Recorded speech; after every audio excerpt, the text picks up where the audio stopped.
I was late, but I am here. My bad. So I've prepared everything I possibly can.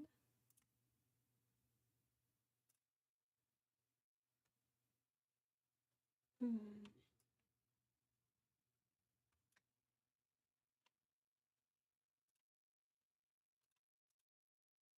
Hmm.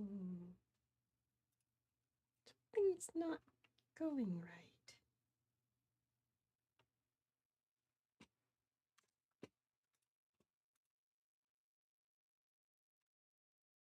Oh geez, I don't know why it took me 50 seconds to be able to see that it was streaming properly, but it looked to me like absolutely nothing was going through. Sorry about that.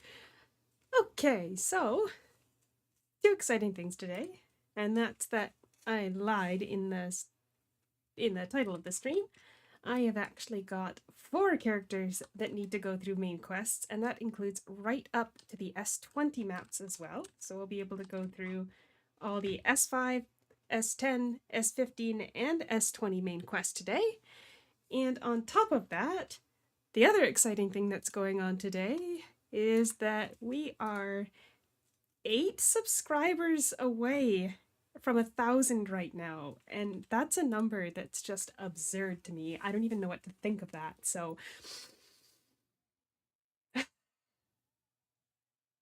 just I'm not going to look at the subscriber count while we're streaming, but it would be very, very cool if at some point during the day just suddenly it was at 1,000. That would be cool.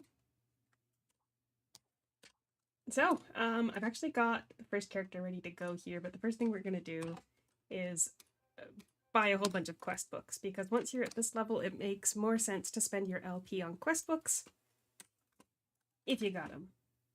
While we're at it, we're going to pull out every buff we've got for quests, which includes this pumpkin and this bridal bouquet from the event that's going on right now in Star Sand Desert.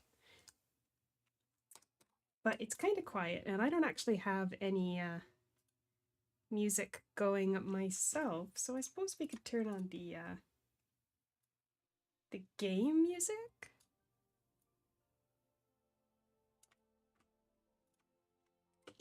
Is that even being captured? I can't tell. It doesn't look like it's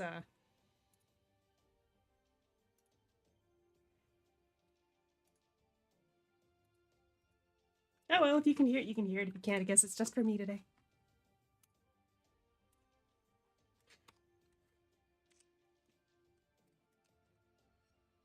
Oh right, and one last thing was that I had recently gotten a new anima in Sky Tower.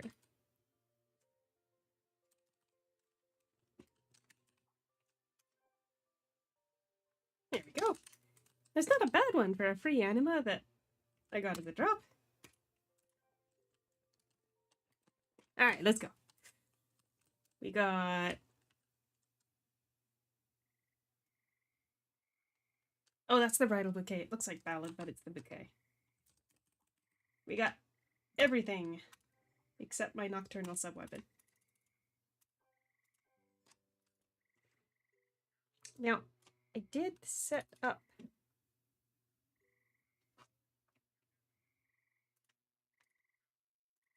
Oh, there we go, there we go. Now the chat's working. Yay! Someone recently showed me how I could get the YouTube chat in the stream, and I was goofing around with it a little bit, but I'm still not 100% sure on exactly how it works, but first test! I think it looks neat. Of course, all I picked was the font. And then I get a khaki background. Is that khaki enough?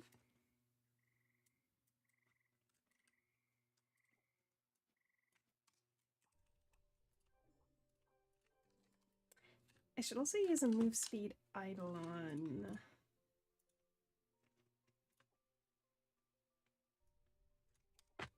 That'll do.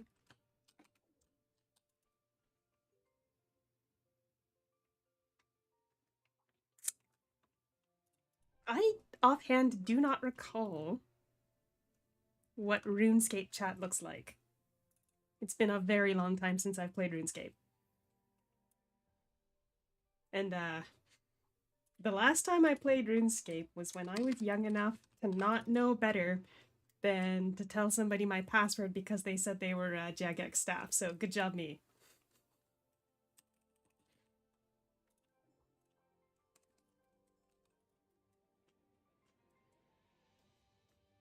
Now, I don't play Holy Sword a whole lot, as you can probably tell, given that it's one of my lowest level classes, but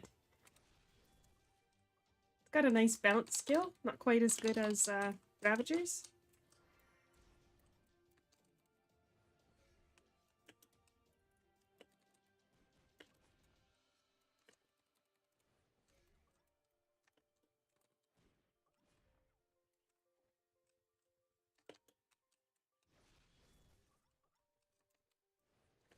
And I mean, you guys have probably noticed that most of my characters are ladies, just because I've got more ladies' costumes. But this is, in fact, the tier outfit. Just khaki. I'm pretty sure it was too long ago for Nile Red. It was a very long time ago. I think I was still in high school at that time. I remember I told them my password, and then my brain was like, oh, no, that was wrong. So I immediately logged out, changed my password, and I went for a walk, and I just decided at that point I was going to stop playing RuneScape. That was the end of me in RuneScape.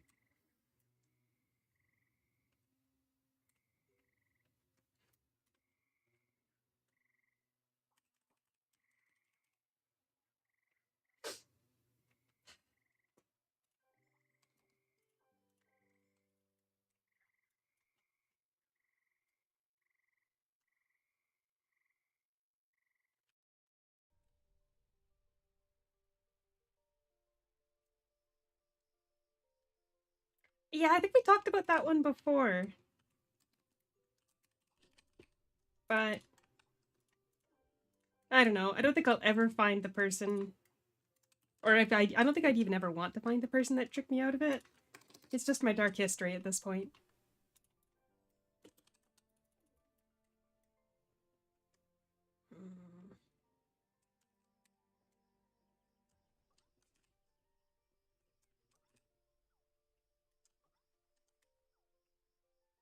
I don't know if I've got it loud enough for you to hear, but the music here is actually quite nice.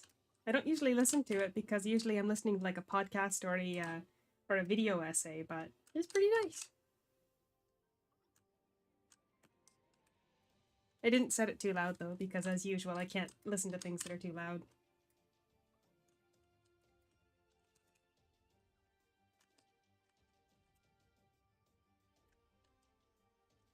Oh, I'm looking for radishes.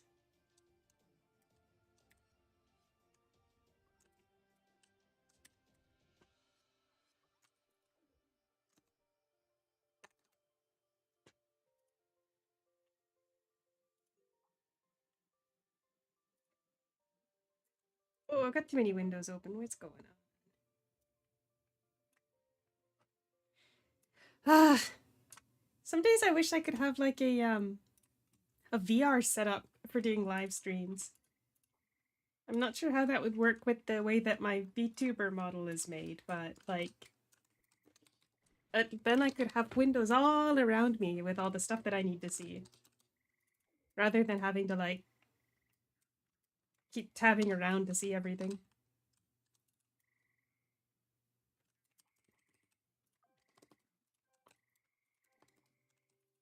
And I feel like I'm forgetting to use those experience books, even though I went out of my way to grab that many of them.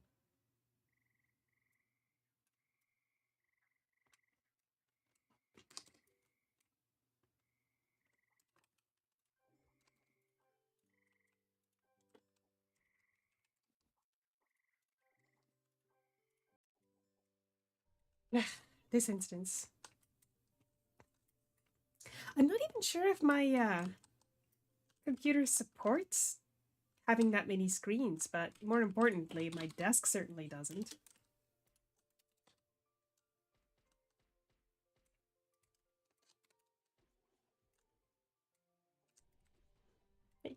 I beat that for... Oh no, there we go, it counted.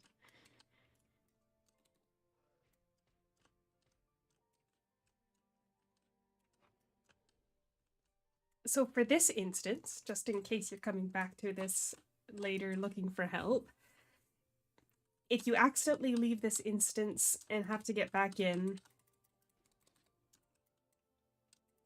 and re-accepting doesn't work, because there's certain points where re-accepting the quest after cancelling it won't work, there's actually a teleporter on the map to get back in.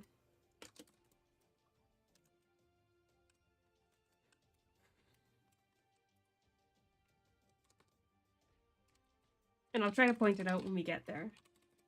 Or when we're out of the instance, anyway.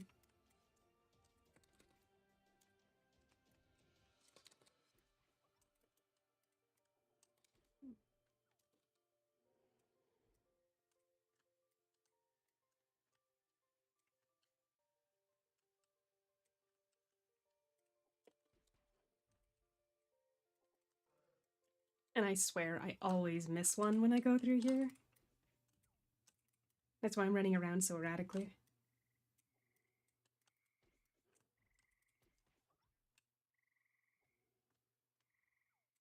Oh, I did good this time.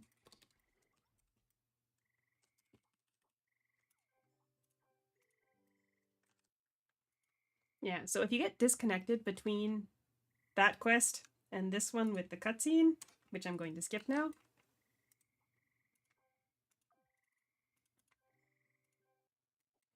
Easier on a ranged class? You don't get your own skill, though. How does that make a difference?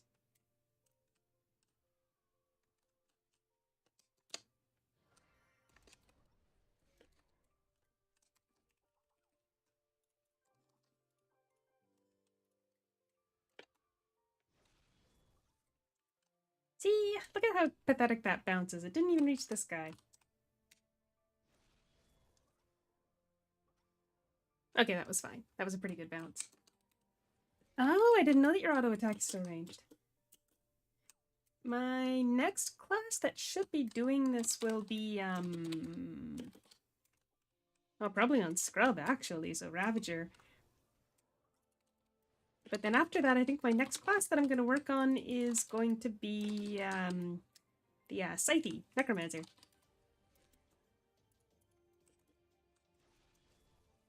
They're S2 right now, so it'll be a while, though.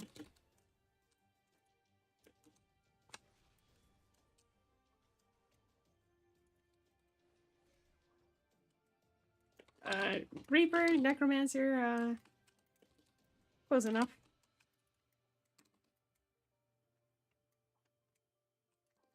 Scythe. We'll go with Scythe.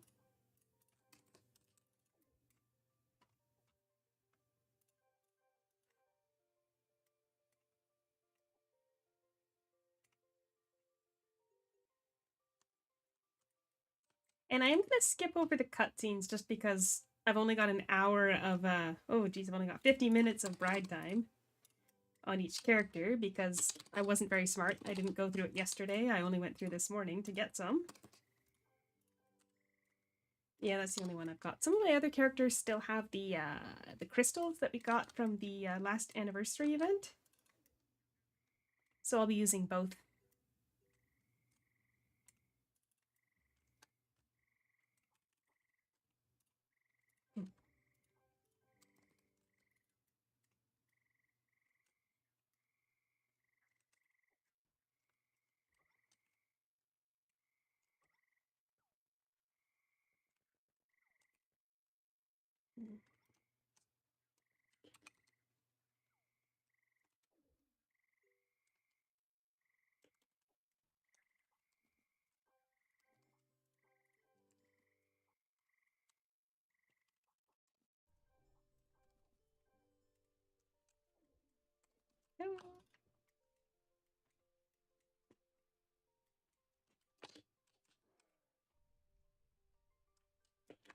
I'm pretty sure 60 quest books should be the right number because there's usually about 30 quests per map.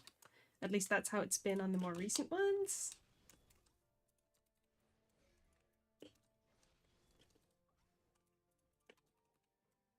So if I've got more than 5 left at the end, it probably means that I forgot to use a bunch.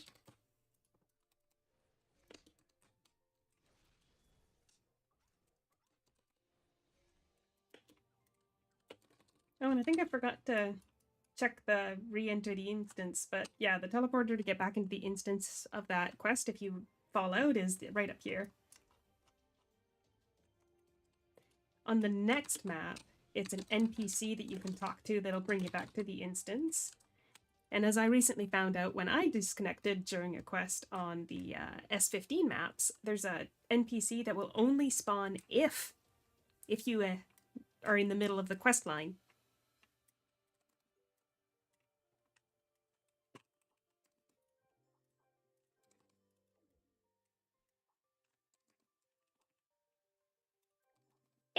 I mean, I could skip them, but I'm not exactly hurting for LP right now. Because I did already buy a lot of the weekly stuff, so I don't really need LP that, or I don't need to really conserve LP so much that spamming them like this is going to be a problem.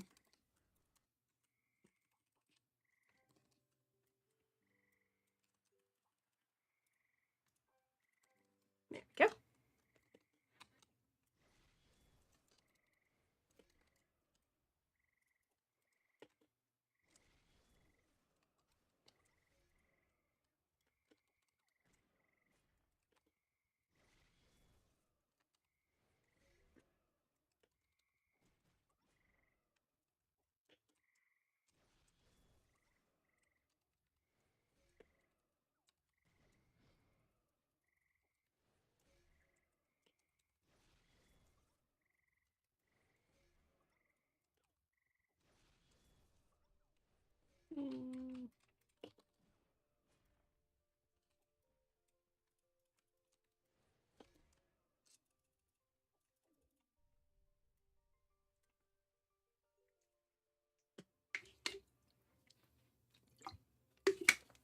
I've only got water today because I got distracted with having to make lunch before we started.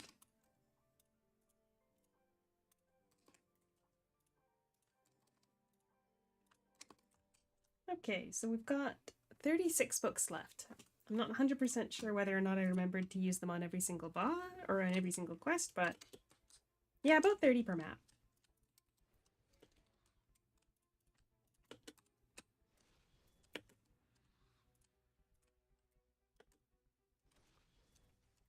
And I did kind of grab some of my better gear. So for solo mode, there's not really going to be any troubles. I don't know whether or not I want to bother trying party mode just to walk through, because I am trying to take advantage of the of that bouquet that I got.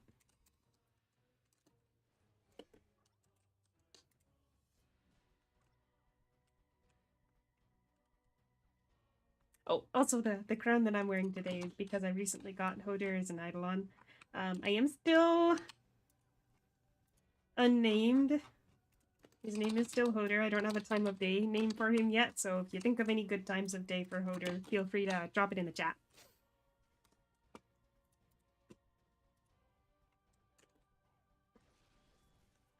I'll give it a shot. We'll see. I'm not very good at Holy Sword in general, but if I bring back the gear, because I'll have to transfer the same gear over.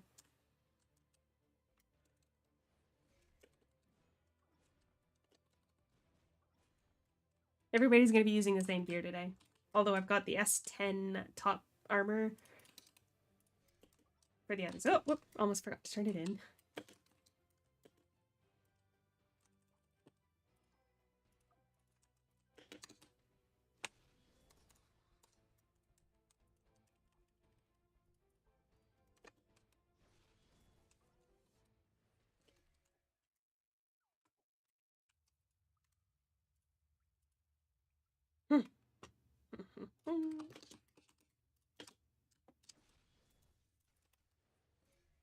Well, yeah, big. This area is really neat because if you can get past the teleporter here, which I did way back in the day when we had that first incidence of absolutely horrible lag. It's got some really cool light effects that you can get some really cool screenshots on. But as you can see, that's not exactly a challenging dungeon in solo mode for this kind of gear. Oh, I'm sorry. Were you recommending Murder Time as a name for Hodor? That's barely a time of day.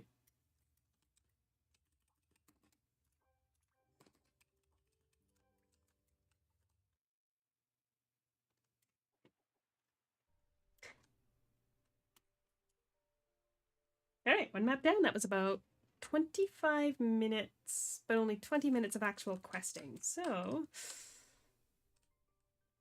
we're probably good for those the bouquets that I got.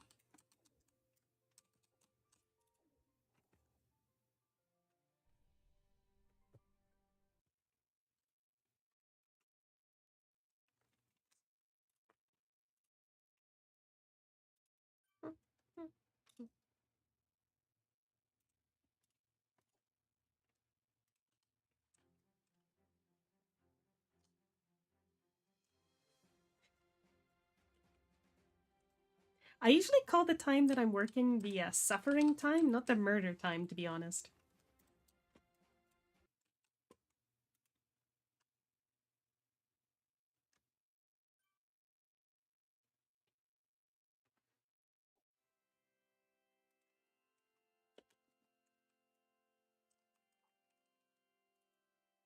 No, we don't need to visit the bishop. Hello, Shadow.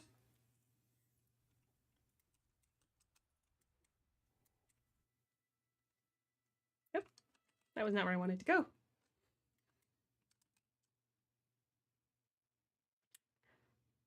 I think I went too quickly through that quest and accidentally left Navea when I still had to talk to somebody in the church. My bad. Yeah, good job, me.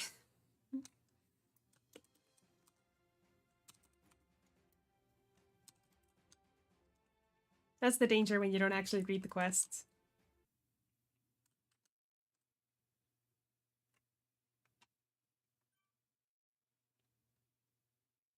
You know, I've actually had 2 cups of coffee. And having 2 cups of coffee means that I'm doing quite well. But I did want to save one for after the stream. Normally, once I finish a stream, I'll like go for a walk, and after I get back from a walk, a cup of coffee just seems like a good time to settle down. You know, have a cup of coffee and lean back at my desk after a successful live stream and a walk.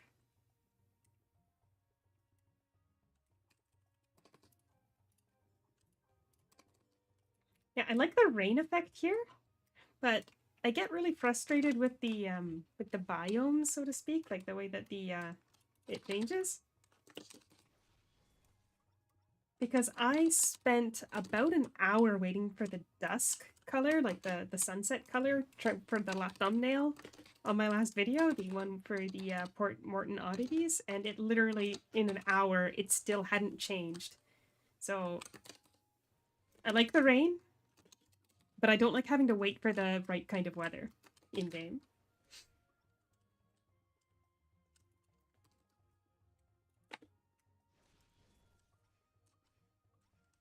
See, these guys are all nice and close, so the bounce doesn't seem so bad on Holy Sword, but the bounce on Ravager is just so much larger range.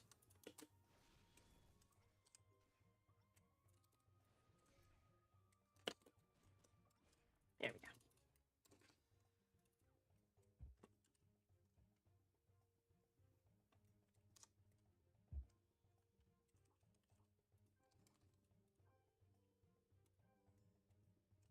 And that is the Ravager bounce being so ridiculous is the reason why I chose to play it on my fresh account.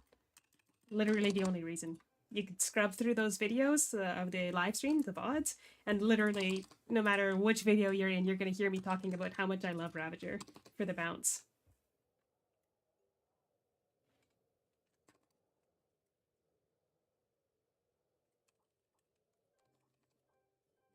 Yeah.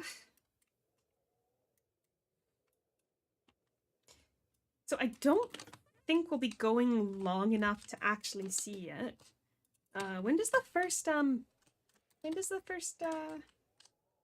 carnival start in Navea? 6 o'clock? I don't think we'll still be going at 6 o'clock, but if we are, I'll stop by Navea to show how the float festival thing is going right now. Sorry, Shadow, which class have you not tried? Ravager or Holy Sword? I really like Ravager for like just running dungeons and trying to farm for like gold and stuff. As soon as... Oh, you haven't played either class. I probably look like I'm playing as a lightning Holy Sword, but it's just that it's the skill that bounces on a Holy Sword. I think I'm mostly actually trying to build for Holy here. I just haven't actually done a lot of building.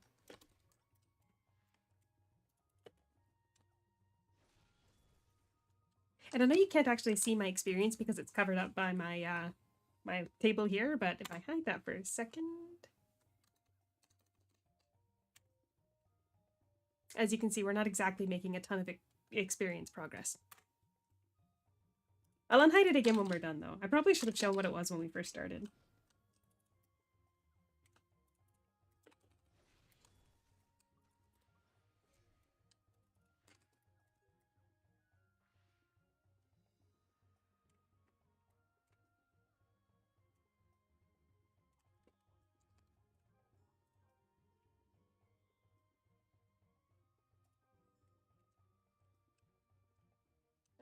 What's Lieutenant Dan? LT Dan? I don't know what that means.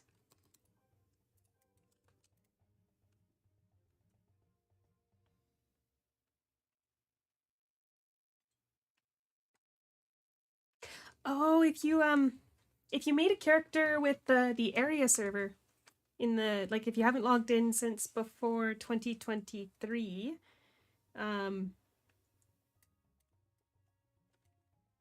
okay, setting that aside, Shadow, if you haven't logged in since 2023, the server was transitioned back to the developer instead of the GameYgo or area that was doing the publishing before. So you can recover your characters if you submit a ticket, and there's people are still able to successfully recover their characters right now. The only thing is that there's been a lot of changes. So if you haven't played since like 2020 or 2021, you might actually find it's a lot easier to level up, and you'll get farther if you start from scratch. Hello, Akrisha. I still don't actually know what Lieutenant Dan means, so if someone wants to give me some information about what that's supposed to be, I feel like I'm out of the loop or something. Oop. Okay, so this part is actually a little bit challenging, especially if you've got a high move speed, because if you tap the fire at all... Yeah, see, I'm trying to go too fast. Oh, Forrest Gump. I've actually literally never seen that. Oh, so that's pretty recent. I'm surprised that your characters weren't there anymore, Shadow. Is it possible that you've accidentally logged into the wrong language server or something? Because the language servers, you can now choose whichever language you want. Oh, turn off Reaper Pet? What happens if you have Reaper Pets on? Do they count as getting hit by fire?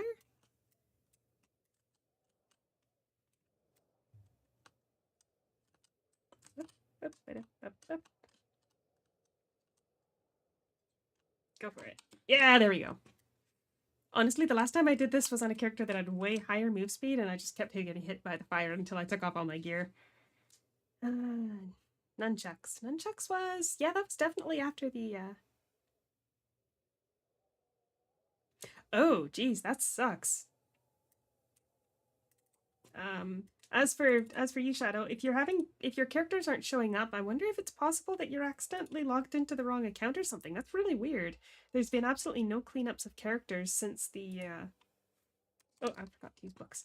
There's been no cleanups of characters or removal of characters since X Legend took over. At least not any since X Legend took over for people that have played since then, but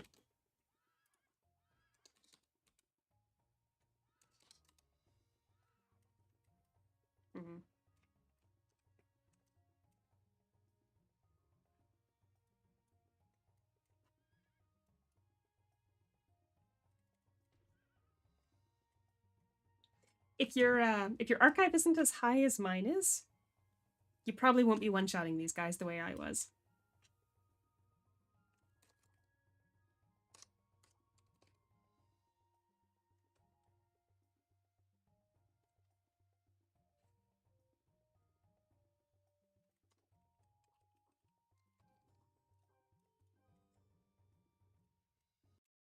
Alright, let's go.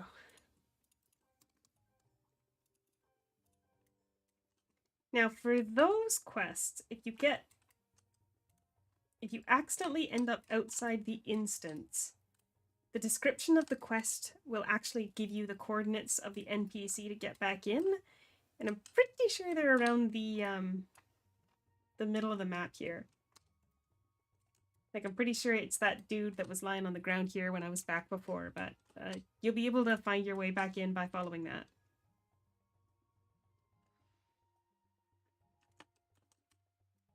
Yeah, after Nunchucks was released, the Stellar Sapphire class was released, and I'm not going to be playing on mine today for the live stream, but I've actually been playing mine a ton lately because I find it to be a very fun class. And I'm just starting to get the hang of the rotation for Dark. I've actually really been enjoying it because the AoE on its main on the main damage skill that I use for Dark is ridiculous. It's huge. You just run through the dungeon and everything dies all around you. Yeah, come on.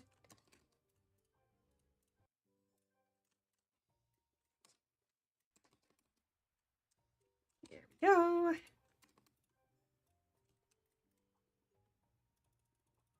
I don't have any guide videos on how Stellar Sapphire works, but what it has for the class mechanic is your choice of 6 different buffs, and the release works kind of similar to the way that the Star Collar works, where you build up energy, although the energy for Stellar Sapphire builds up on its own as well as by using skills, and then by releasing it, you get 30 seconds of a ridiculously strong buff. The buff is a buff of your choice, so there's defensive ones, there's a healing one, there's a couple offensive ones, so you can pick whichever one best suits what you need in the situation. And then after your 30 seconds, where it buffs actually everybody in the party, you'll be down for 30 seconds without generating any energy, and then after that you'll start generating energy again for your next buff. So if you're running dungeons really fast, you'll probably only get 1 or 2 per dungeon of the super buffs. But I was looking at the skills, and even the skills have some pretty impressive debuffs on them as well. I guess my only thing when I'm looking at the Stellar Sapphire is that when I try to see how it would work with you know, it's funny that you say it reminds you of something from Final Fantasy XIV, because some people were saying that they felt like it was a little bit of a copy of one of the Final Fantasy XIV classes. But I can't really speak too much to that because I only played Final Fantasy XIV for a little bit of the trial, and it wasn't my kind of game.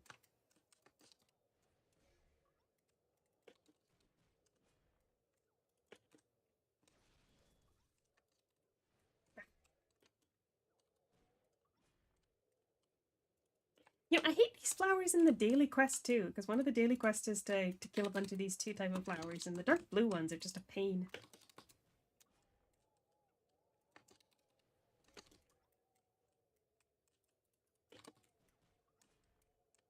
You know, it's funny though, because my one of my best friends, in fact, the person that's gonna owe me fried chicken once I hit 1,000 subscribers, which is super, super close, 14, to the point that for a while she had like sticky notes on her monitor about the rotations for the classes she was working on.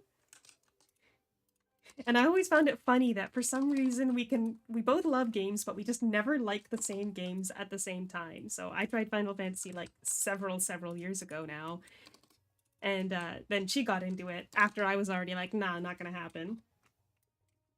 And she actually started playing Star Rail now that I've basically 100% given up on Star Rail. I just really wish that we could play the same game at the same time sometimes, you know?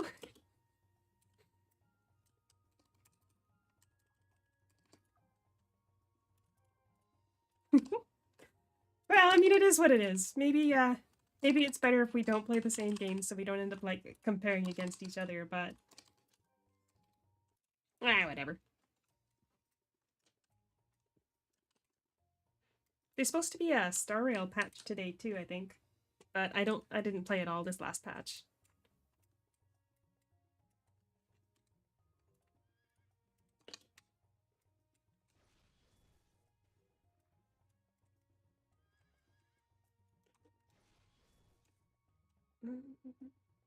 How old is Final Fantasy XIV anyway? Like, it feels like it would be really intimidating to come into it at this stage. So yeah, they've got to make it a little bit easier to level, right?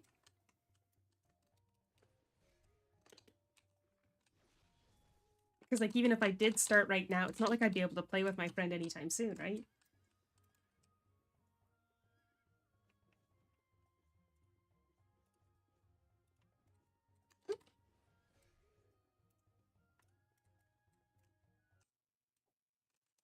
Go.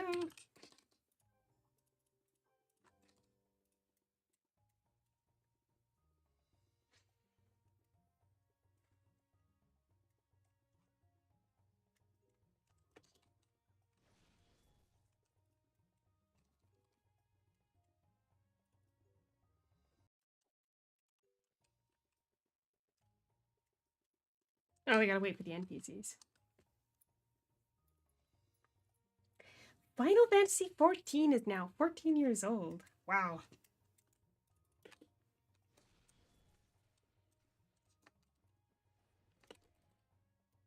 Yeah, that's what I hear.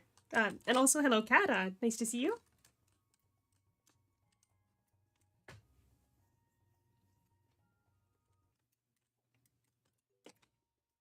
But in Final Fantasy, you get to keep the all of the classes on one character, right? Like as it is, I've got 20 characters in this game in order to play every class, whereas in Final Fantasy, you only have to have one, and then you can just play all of them on there. I do think that's a nice system.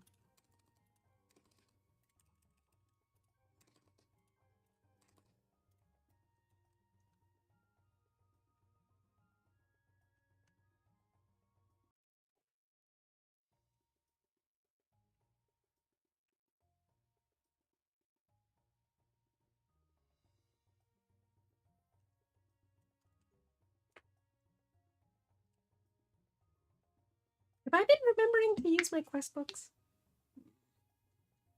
I've got 12 left, but I think we're close to the end of the map.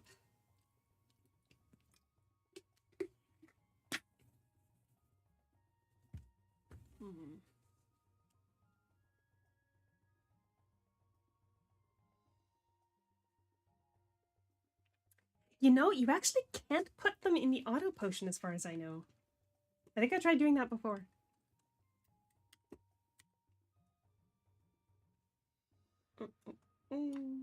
Oh, you can. Only problem is that my HP doesn't actually drop that much, right? I'd have to keep triggering my HP to go lower for that to be consistent, but every time I attack something, my Nocturnal is gonna heal me to full, basically.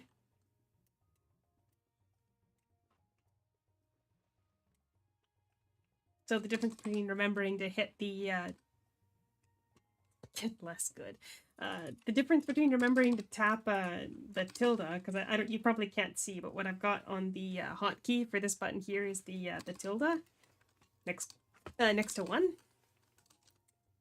The idea that that's easier to remember than remembering to swap my gear tab so that my HP drains is.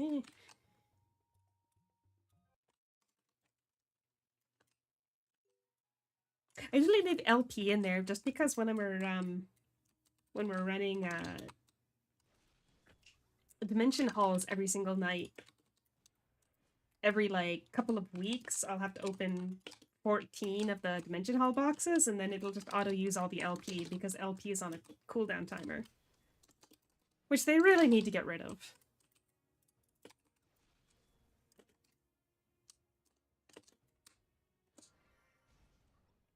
That skill is just so satisfying to look at.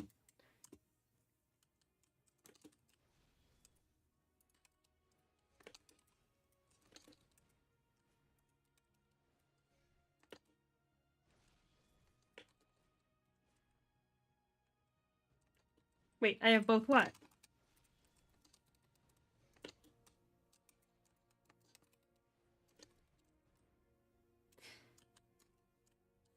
Hello, Mary.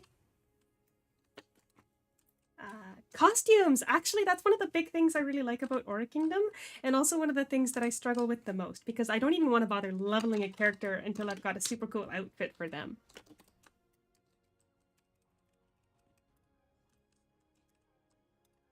Oh, you have no idea how long it took me to farm the costume that I've got my VTube avatar wearing. Because that costume was only available from the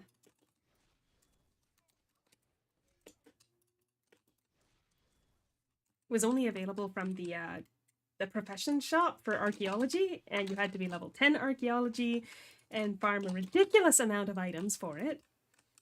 And then for like a month they had it so that you could buy profession costumes from the Dragon Point store, which is the points that you get from beating any dungeon. They just were selling the costumes in here for 100,000 dragon points. And as you can see, I don't have a ton here, but farming 100,000 regular dragon points is completely doable if you're doing a lot of Temple of Gaia. So I don't know. It was a lot of effort, and I think it was worth it. But it's just one thing to not want to level up a character. Oh yeah, it totally does. We're expecting to get the new class balances, which is like a complete overhaul of the classes for Guardian and Gren.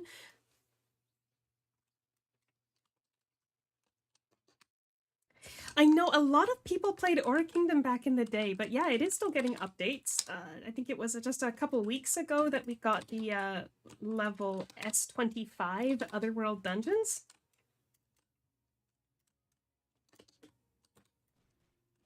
And they already are releasing, like, basically costumes every single week. Though I'm free to play right now. I have paid money in the past, but right now I'm not spending any money because inflation sucks.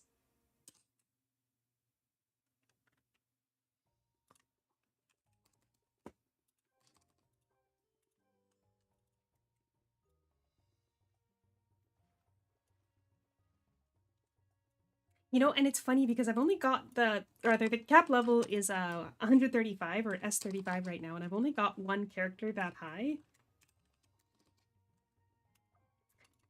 You know, for a 10-year-old game, I'd say it's doing pretty good.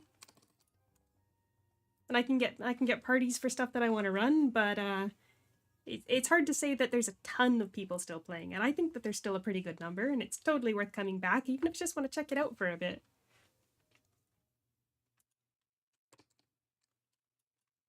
Oh, you said you were playing it back in the day. What kind of what class did you play back then?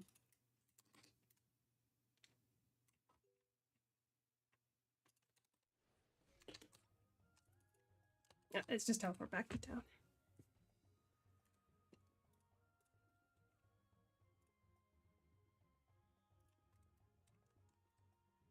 Yeah, there's 20 classes now, so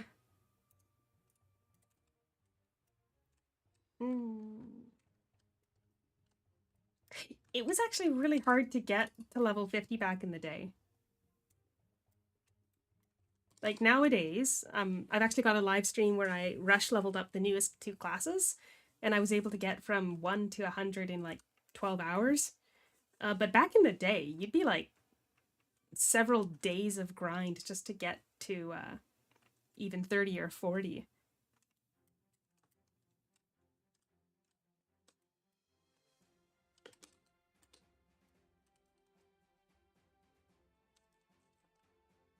And then when they adjusted the experience curve, and all sorts of people that had barely ever run any dungeons started being able to get into the level 60 dungeons, you saw like... Yeah, actually, so back when back in 2023, beginning of 2023, Area Games transferred the publishing, or GameGo at the time. It didn't shut down, it just transferred over. So Area or GameGo, which are the same company, they transferred the publishing rights over to, or they transferred the publishing rights back to X Legend, which was the developer the entire time. And if you wanted to recover your account, you'd be able to send a ticket to get it. But to be honest, if you're only around level 50 and you want to start again, or you wanted to try it out, oh, I'm about to do the same thing I did last time. If you wanted to try it out, I would recommend just downloading it from XLegend and just giving it a shot, because there's a whole bunch of new benefits for new players, like the Envoy support cube, which gives you goodies every 10 levels right up till level 100.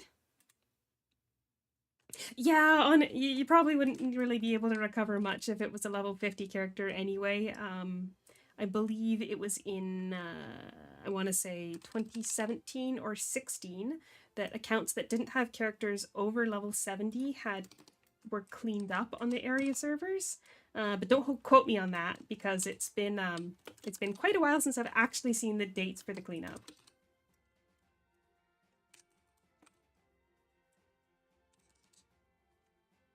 Alright, so that is the S5 main quest. So I'm going to stop by the bank. Over here. And I'm going to need to put some gear. Hello, Ken! Oh, there's still people playing Aura Kingdom for sure.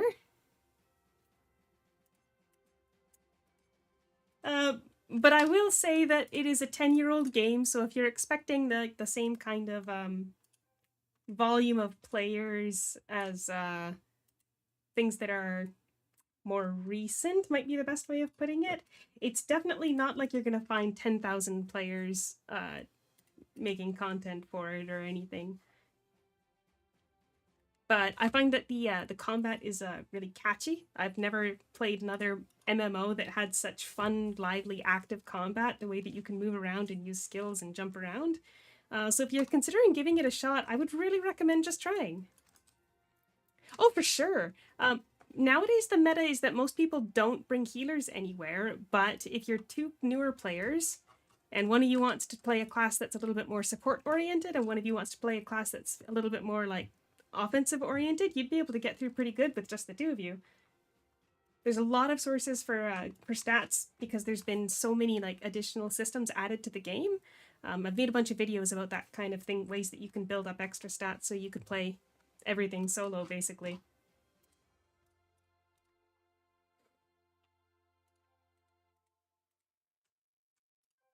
And I mean, if you were just going to be playing with the two of you and you give it a shot for a couple hours and don't like it, it's not really that much harm, right? Give it a shot. Right, anima. Last thing. And then we'll put pumpkin in here. I'm glad you'll give it a shot. I really love the aesthetic of Aura Kingdom too. Like, look how cool I am. That's the same costume that this tier guy on my desk is just died, you know.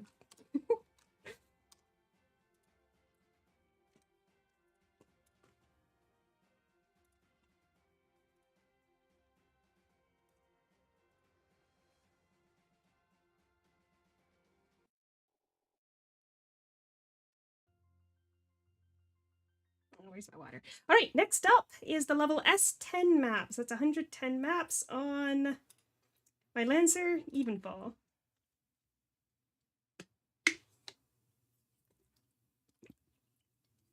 Well, then you're in good company, because those are made by the same developer.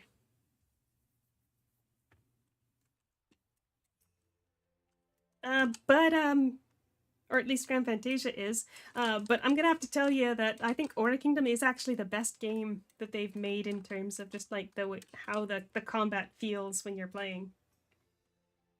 All right, let's see. We want the armor and accessories and the anima. That should be everything.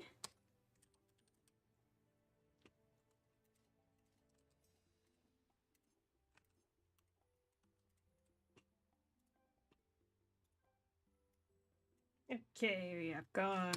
Oh, pumpkin. Pumpkin. Alright, where's that?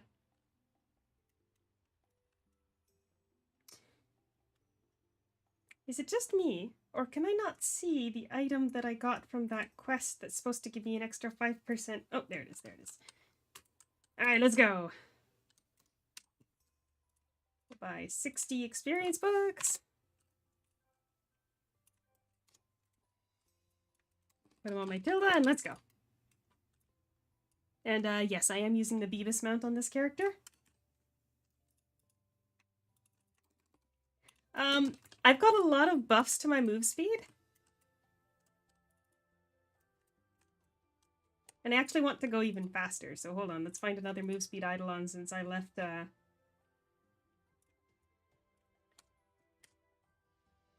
my move speed Eidolon on the other character. There we go. That'll do. But yeah, so the this little jack-o'-lantern that's following me is a move speed buff. I've got move speed buffs just built into my account for having Eidolon Archive, which if you're just starting, don't worry about it yet. Worry about it later. But if you play to end game, you can get this fast too.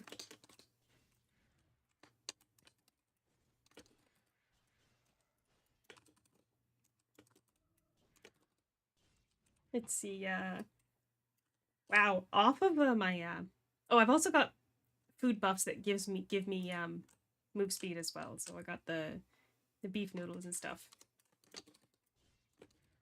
Thanks, Mary. Have a good day at work.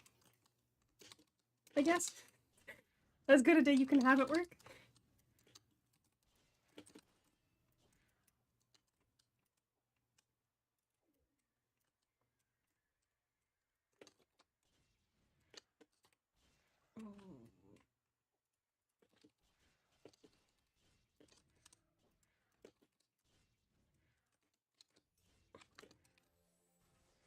The lightning's chill.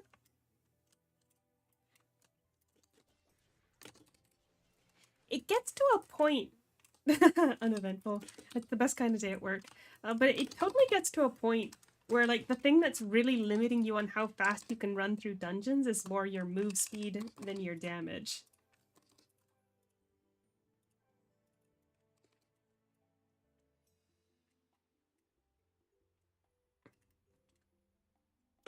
But yeah, I'm using, like, as many move speed buffs as I can possibly get.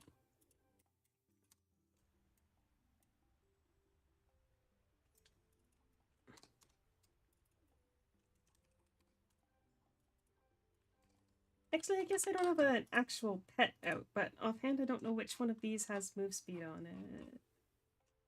You know what? Let's just use Tier. Why not? Not a good buff, but I like having Tier.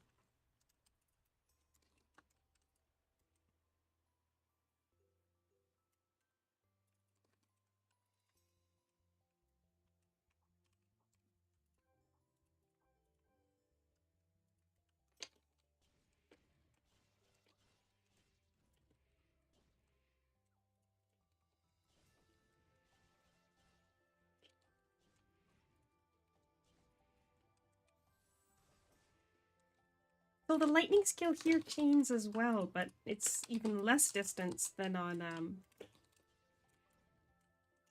Holy Sword, I think. Let's find some nice close griffins, see.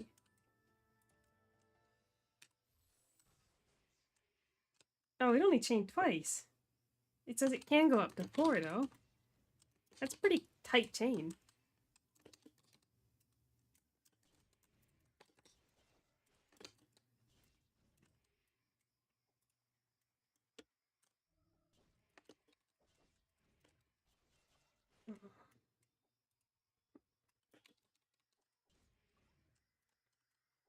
I mean, it's no Ravager.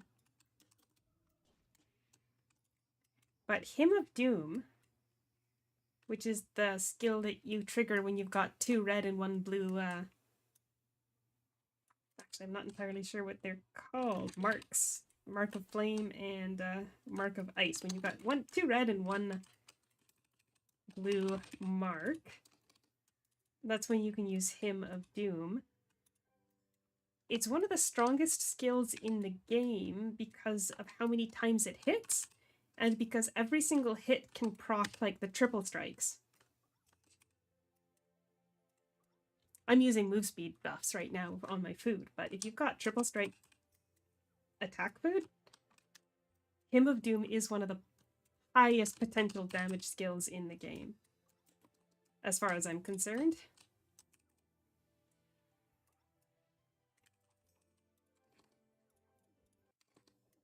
Okay, this is everybody's most favorite quest because it seems to be very annoying. But it's not too bad once you know what's going on.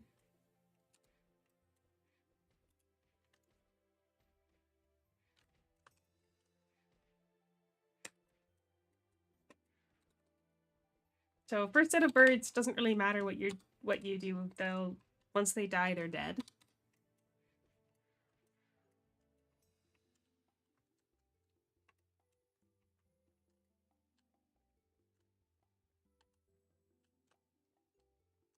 Second set of birds, similarly, nothing special about these guys. Yeah, you kill the birds, bread them, and fry them in oil, and then serve them to me as soon as I hit 1,000 subscribers. Wait, can you? Hey, look at that, you totally can. The problem is that you don't want to kill them on the next set. You want to make sure that you bring them all down. Like, I'm doing it right now just as an example. But on the next set, if you don't kill them all at once using the execution skill, they'll respawn over and over. So the secret is that you've got to bring down their HP one at a time, and then use the execution skill, this one here, to kill them all at once. Because they just respawn. The problem is they all have to die at once, and none of your skills are target multiple enemies except for this third one. Right? So if I'm just going to do this as an example. So I executed that guy. Everybody else took a little bit of damage, but that guy died because he was low HP. He's just going to respawn. So one at a time. We'll bring down their HP. And that's what they're telling us. We have to kill them all at once, otherwise they'll call for backup.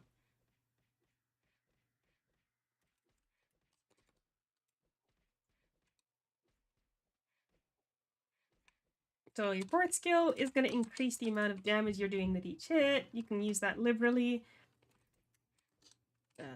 Tab through until we find one that's not low HP. No, I think we got... Oh, there you go. There's that guy. But then I think we're all pretty low.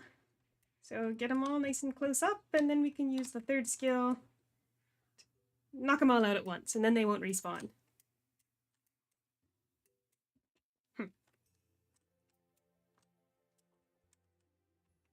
Now, if I were to spawn an Eidolon that does a little bit more damage...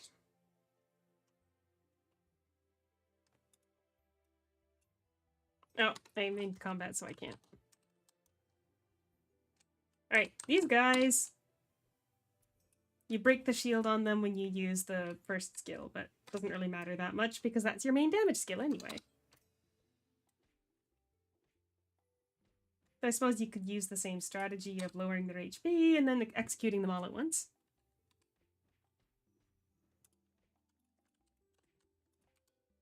But these guys don't respawn, so you'll be fine. There we go.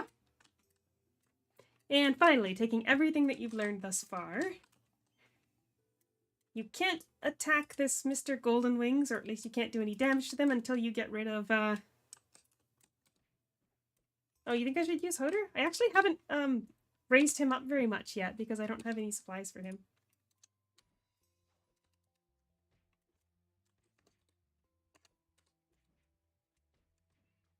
But yeah, we can totally use Hoder. It's very cool. And also, I mentioned it earlier, but if there's anybody that wasn't around at that point, all my Eidolons are named after times of day. You can see my my Kotonoha here is named Daybreak. So if you can think of a new time of day that I can name my Hoder, I will absolutely name him that live. I'm out of times of day. I can't think of any new times of day. Wait, Chronos? Oh, hold on. That's a pun. That's a pun on time. Alright, I should focus a little bit more because that was a pretty pathetic amount of damage I dealt during the only vulnerable time.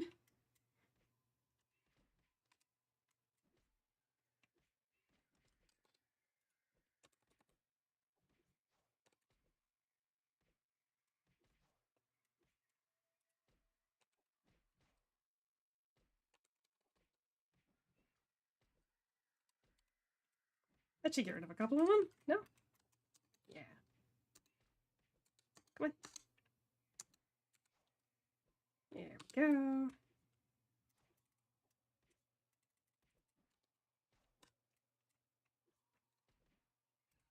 Alright, he's vulnerable, so we'll use the skill that increases their damage, and then we'll go after him.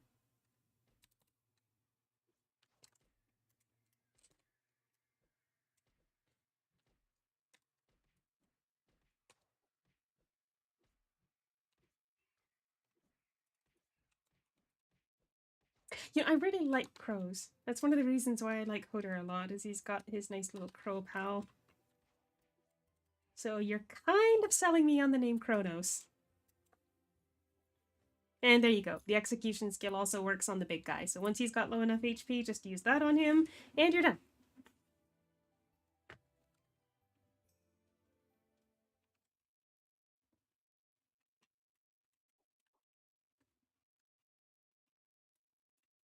Nope, he's still in battle.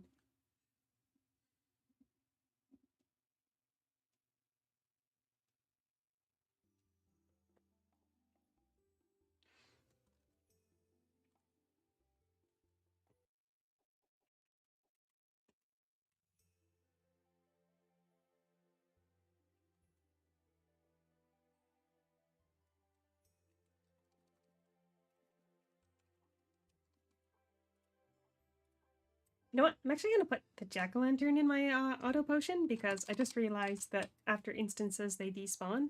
So I probably did a whole bunch of that last map without my jack-o'-lantern on.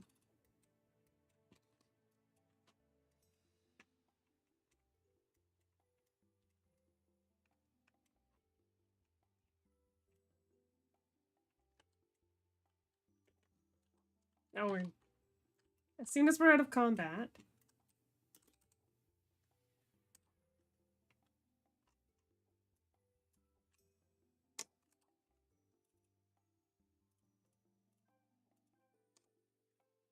So, as you can see, I've adopted his crown for myself today. Because I actually just got him recently and I'm very happy. He's been out for a little while, but I only just got him the other, I think like 2 weeks ago now?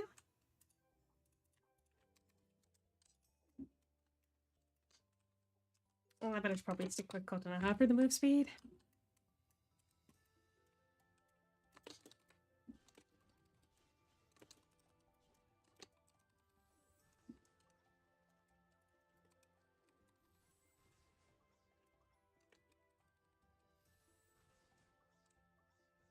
Okay, that time it chained 4 times. That was a pretty good range.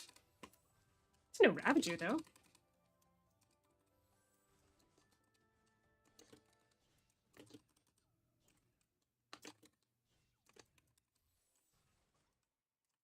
Go.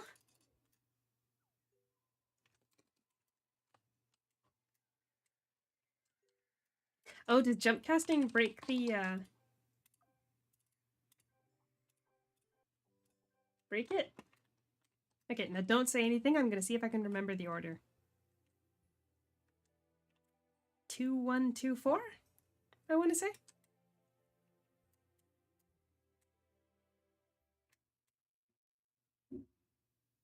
Ah.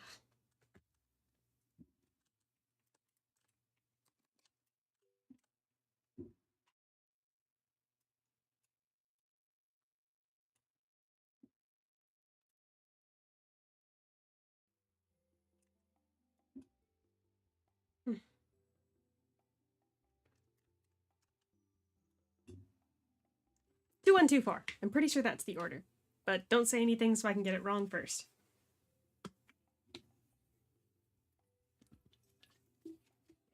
If necessary.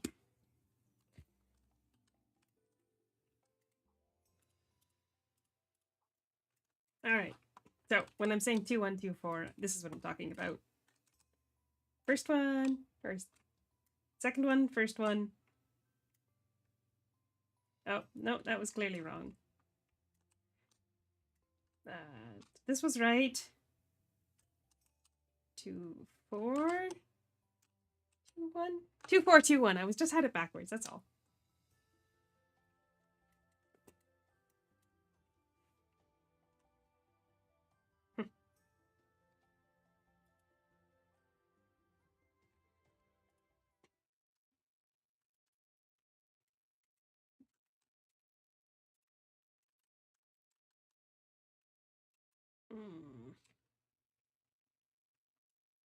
You know, as a habit, I just started using the 3-star outfit. Because back in the day, showing off your Eidolon's fancy outfits was a bit of a flex, but you know what? You're right. Let's just go with the basic form.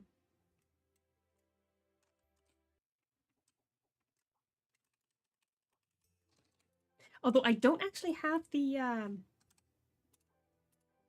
Oh, what? You think I should go for the swimsuit? Is that how I'm gonna show off some more skin, get some more clicks? I mean, it's a pretty nice bathing suit, all things to be considered. I like the skirt. The skirt is pretty.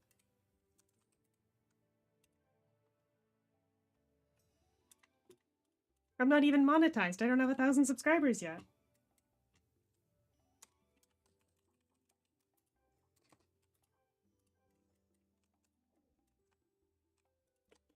Okay, you said don't jump cast.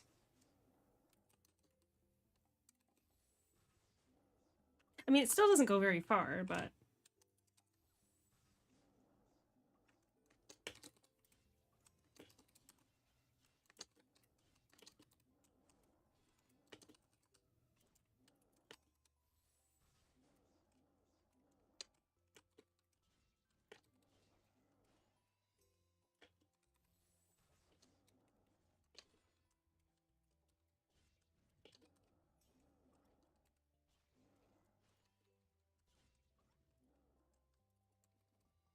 Alright, let's see.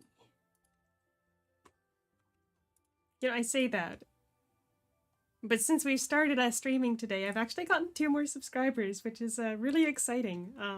We are now 6 subscribers away from 1,000.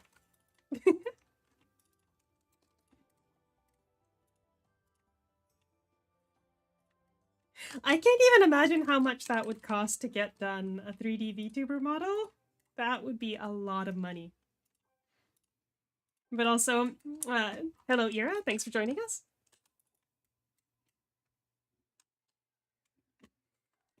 That's actually the first time I've looked. I get a lot of anxiety when I look at the number of subscribers because I never thought it would ever be anywhere near this high. So originally I was thinking I might want to have like a little window open in the corner that shows the current subscriber count because we're so close. But I decided against it, and I actually haven't been looking. That was the first time I've looked since the stream started. You guys would tell me if it hit 1,000, right? So I can just not look anymore?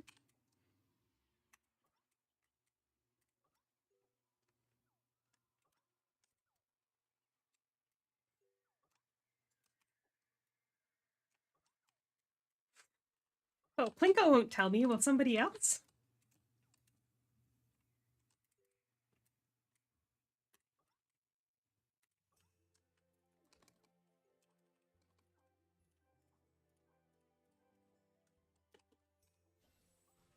Thank you, Shadow. I appreciate it.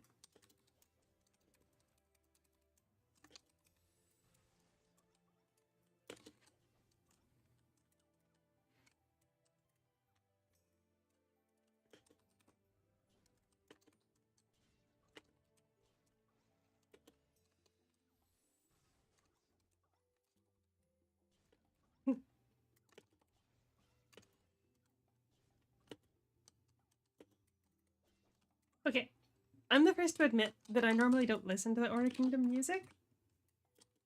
But the music on this map is really nice. Like, I don't know if I have it loud enough for you guys to hear, because it's already a bit too loud in my ears for me. But I really, really like this. It's very nice.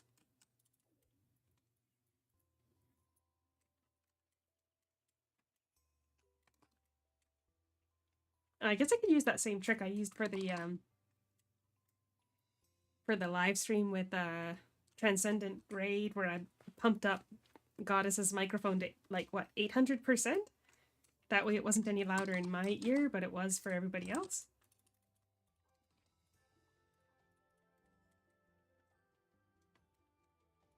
Okay, now, small complaint.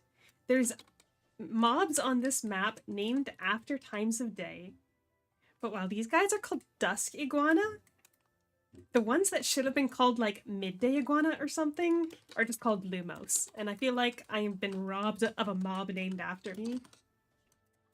Just a little bit. We can take a detour to go after the or to show, but there's also those the griffins. There's midnight griffins, and then the other ones absolutely should have been called midday griffins.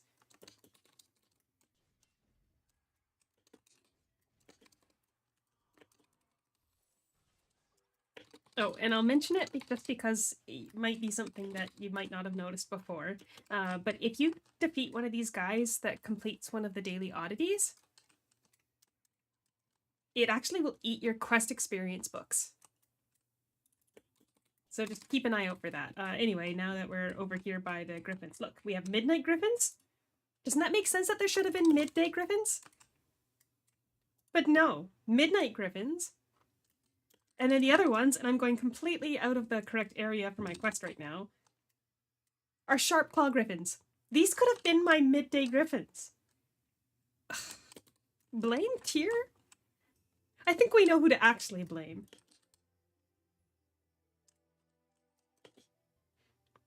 And by that I mean I'm blaming Lotus, if anybody remembers Lotus. Yeah, I'm blaming Lotus.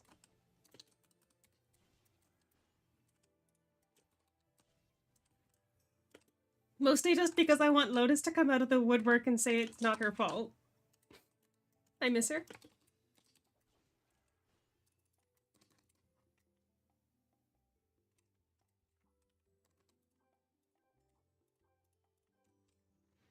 Alright, do we want to protect Yahrune or appease Keres? I know that Yahrune is going to betray us. Sorry for the spoiler, so... appease Keres. Keres sticks by us.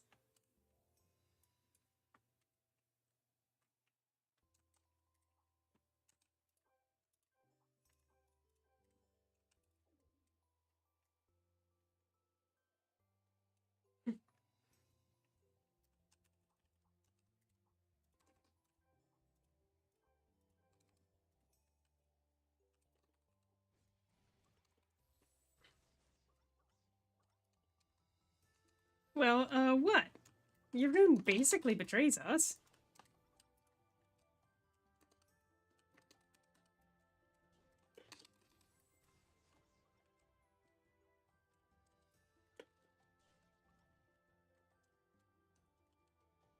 Hello, Sleazy Tactics.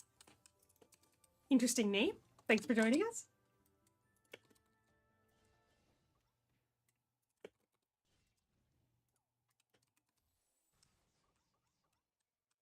Oh, I'm gonna pick up that chest. The weapons in here have a chance of giving you a nocturnal core, or a nocturnal effect. And hello, Bahamut.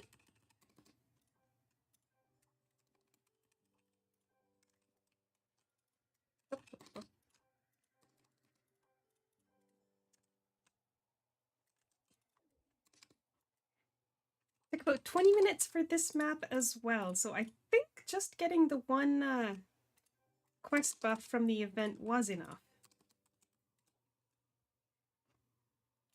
Go! Solo mode.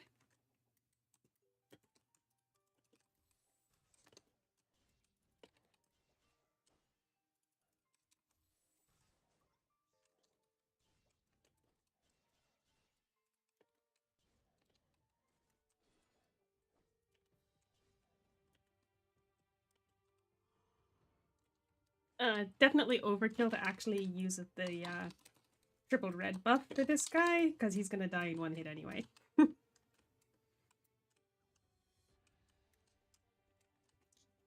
Now, I hate these snakes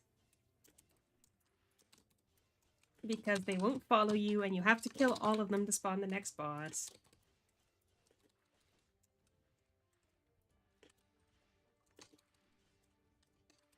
Does this hit multiple? No, they're too far apart for that to work. Yeah. When I get here on my Ravager, these guys are going down.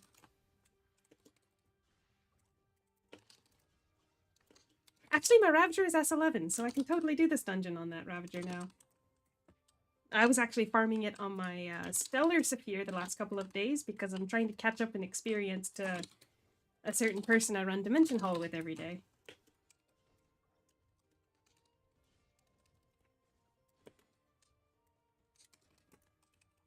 Quest books.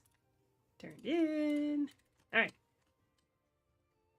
The worst thing is when you're doing your main quest and you're so used to just running to the next boss that you skip over it and then the NPC despawns and then you gotta run the whole thing over again. And these guys like to push you around.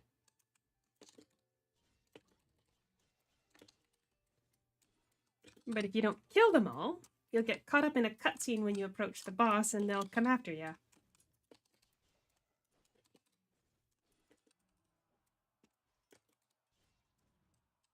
That should be good.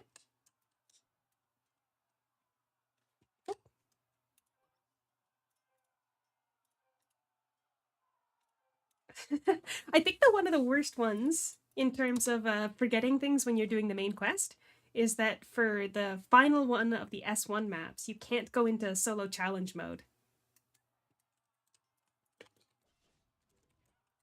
Matchbox 20? You know, I'm actually familiar with Matchbox 20 as a band, but I'm not sure what song you're referring to.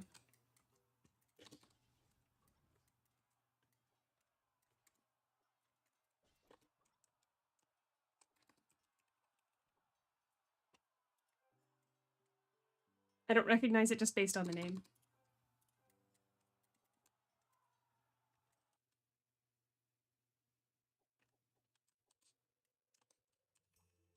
Oh, what song did I have stuck in my head recently?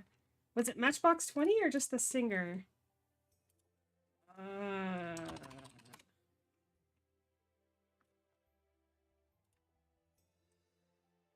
Pretty sure it was just the singer from Matchbox 20, but a little while back I had the song Smooth stuck in my head, and just nothing would get it out for a solid month. Alright, we're going back to the temple to start the next map. Or back to the church.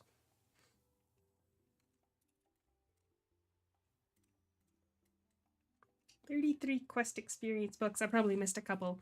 I'm pretty sure it's 30 quests per map for the S10s.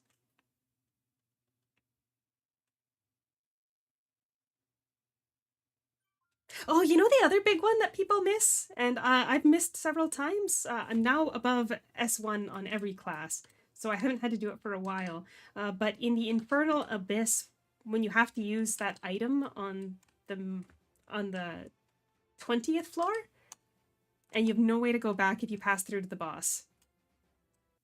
Because you 20 times in a row, you just have to keep going forward and keep going forward, and then on the 20th, you have to remember to stop and use the item. I have messed that up so many times. And back in the day, when you only had one run every 8 hours, whew, not fun.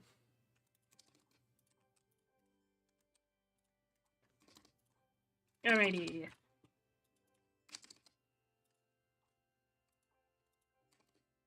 Oh, I mean, technically that was 30 there, so maybe I didn't miss too many.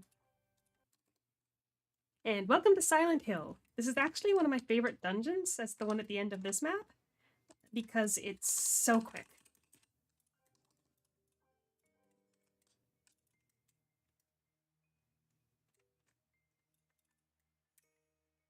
Yeah, or I wish that it was something along the lines of Whirlpool, where it was a mob that dropped it, or it could spawn like a special mob in there. If I don't know if that would work. All I know is that I have missed using that item on the 20th floor more times than is okay to admit.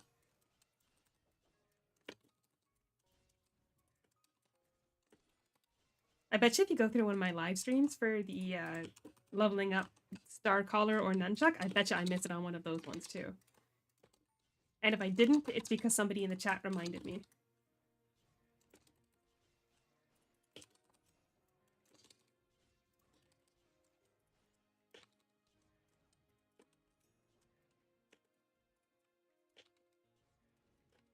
Now this map also has some instance quests that are a little bit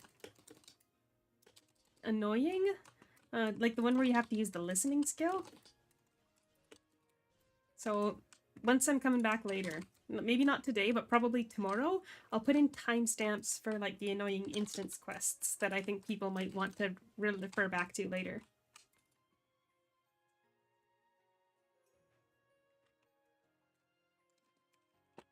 Oh, I forgot to show my experience at the start. My character is covering up that part, but I guess you can see it now. I was probably at about 5 to 10% when we started. There you go. So we probably got about 20% using quest experience books on everything. Wait, what? What happened?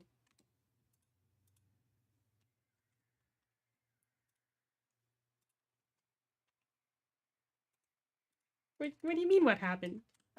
What? You made me check the subscriber count and it only went up by 1. That's not 1,000.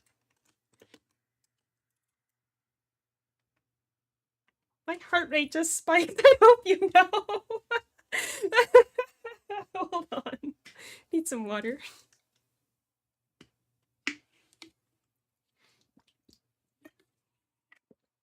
Ugh. I don't trust Plinko anymore. Thanks. Not that I have trusted Plinko for quite a while.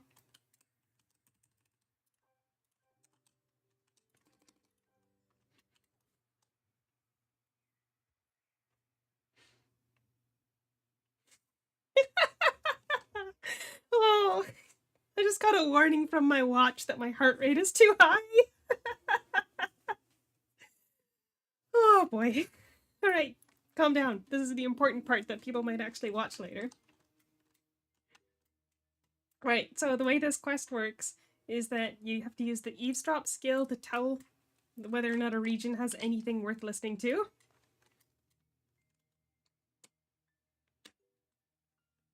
And if these hi Adrenaline, thanks for dropping in. And yes, it is actually only 5 to go. That's why it felt so real. Anyway, if you use the half charge skill, I'll do it one more time. The blue icons on top of the items will reveal that one of those does have something that you need to investigate in it. So approach and use a full charge to see which one you need to investigate. And you do have to investigate a couple that don't really do anything. Or maybe you can just skip over them, but I've just always bothered to investigate all of the ones that I've found stuff in.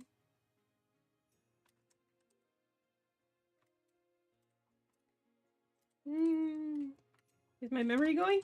You guys are throwing me off. I'm doing pretty well. I've just been working hard on making videos and there we go, this is the second one. I've been working hard on making videos and what else am I doing in my spare time? Drinking coffee? Having a lot of coffee?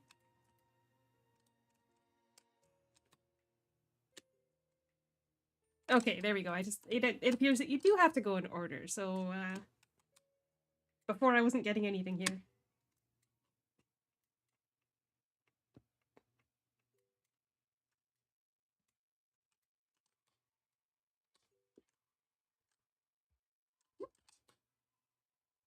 What do you mean they made it so the little girl can't get married? What? You're distracting me. This is supposed to act as a guide in the future. And I'm doing a terrible job. Here. I think it's here next.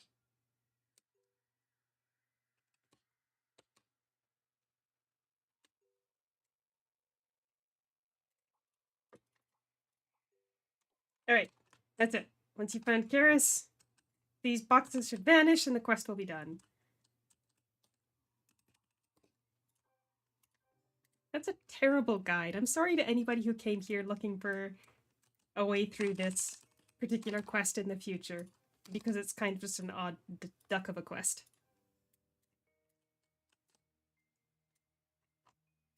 Wait, does the other option do something else? I've always picked I saw you!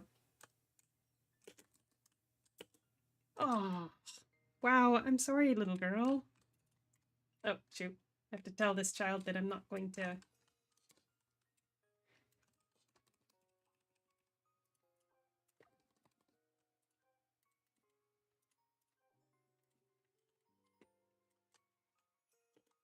Yeah, keep going the wrong way. You guys got me all flustered now. It's not my fault. My heart rate is too high and I can't focus. Well, now look who's spoiling.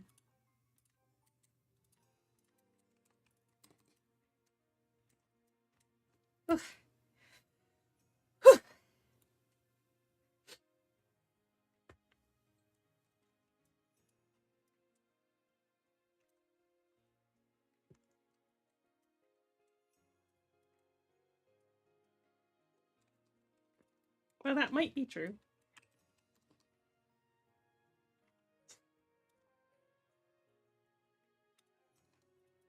Well, I guess that depends on whether or not anybody else decides that they want to today. I said I wasn't going to look anymore while streaming because it was just going to give me anxiety. And Shadow said they would let me know. Plinko just lied and gave me a heart attack earlier, so... I'm hoping it happens today too. That would be very cool.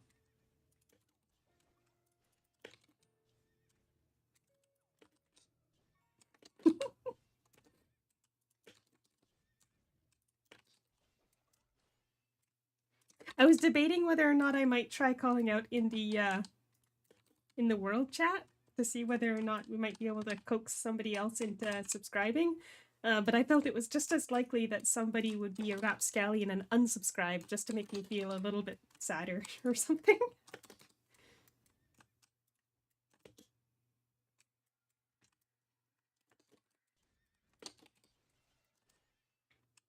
You guys are pretty far spread out. I don't think the lightning bounce would reach more than one at a time anyway.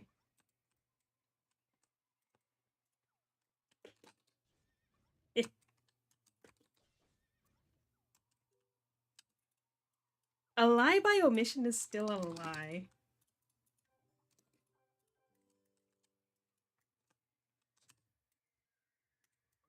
You knew exactly what I was gonna think when you said that. But like I said, I'm not looking anymore. Not until somebody more trustworthy says something.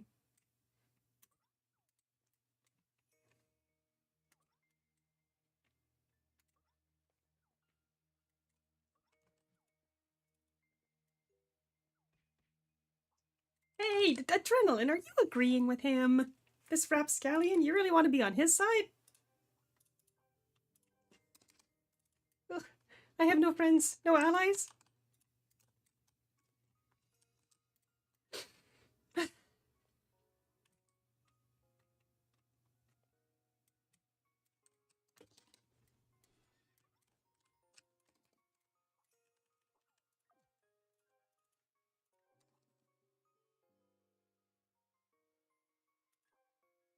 Oh, thank you. Sorry, I know it's a little bit hard with the delay in the between the stream and the chat. Speaking of which, I think it's a lot lower than normal today. And also, I think the having the in video chat shows you exactly what it is that I'm reading at what time, right? So it helps a lot. It was Arrow that helped me with that last time. After the last live stream, Arrow sent me some some help on how to get that working, so I might take out the pictures, but I think it's pretty good. The chat over top there. Maybe it's hard to make out in that corner without a background. You know, if I had some more time, what I'd really love to do is make like an image asset to go underneath it to make it look like it's an Aura Kingdom chat window. I thought that would be kind of fun.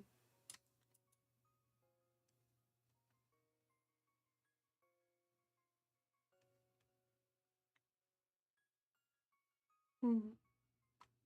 I mean, it's pretty simple, right? It's just the text, after all. But in the past, I'd literally had nothing, so I'm still on my way learning how to be a good streamer. So if you have any advice, please do let me know because I don't have a lot of experience.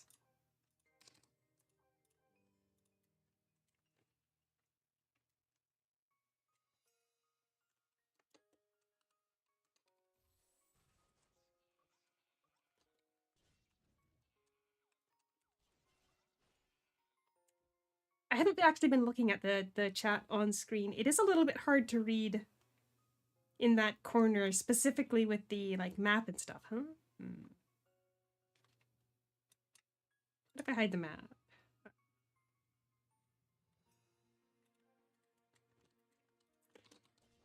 I think the only thing I'd be able to give away right now, because I just spent absolutely everything that I've got on getting a Hoder recently, would be, I could give away a couple of the fabulous login boxes. They're not very good for old players like me because we've already got all of the Eidolons in there, but they're pretty good for new players because you can get your hands on some Eidolons that don't really spawn in places where they're easy to farm.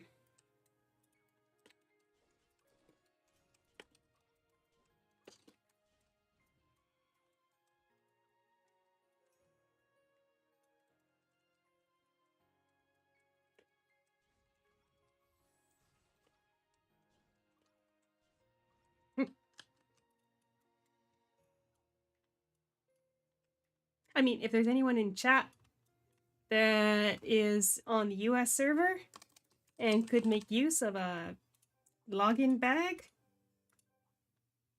I guess drop your name in chat. You got a chance to get or you will get, that is, one of those listed Eidolons there. Verdandi, Pandora, Demeter, Tsubaki, Serena, Endora, Vermilion, Shirayuki, Kaiser Zeta, Hel, Alucard, Beeldor, or Astria. You get one of those, as well as the Benkei key fragment. So if anybody needs any of those, just drop your name in chat and I'll mail you one over.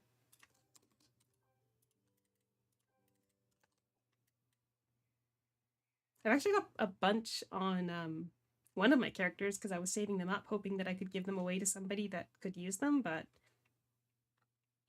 Yeah. Hello, Sarah.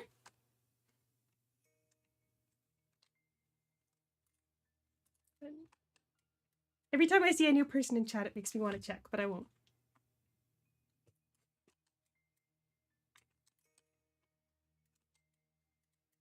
Alright, cutscene. Perfect time to have some more water.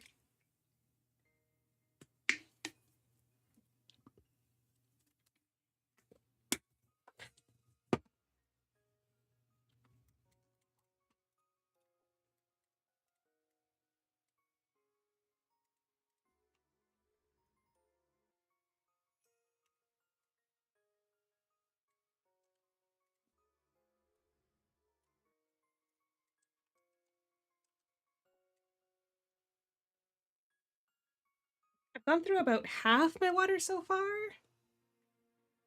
I'm sorry about the cows. It'll come in time, but I don't want to go out of order specifically for that one. Mostly because of my trauma with how people were absolutely spamming the chat with the moos. And I feel like maybe I shouldn't say this, but I'm pretty sure you can't actually block the moos. Like, even if you block the player, they can still spam your chat with moo.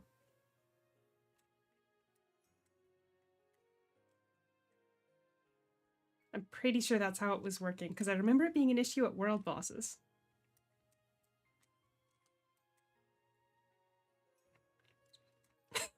Oh, come on. Don't start mooing in this chat too. I can actually stop that.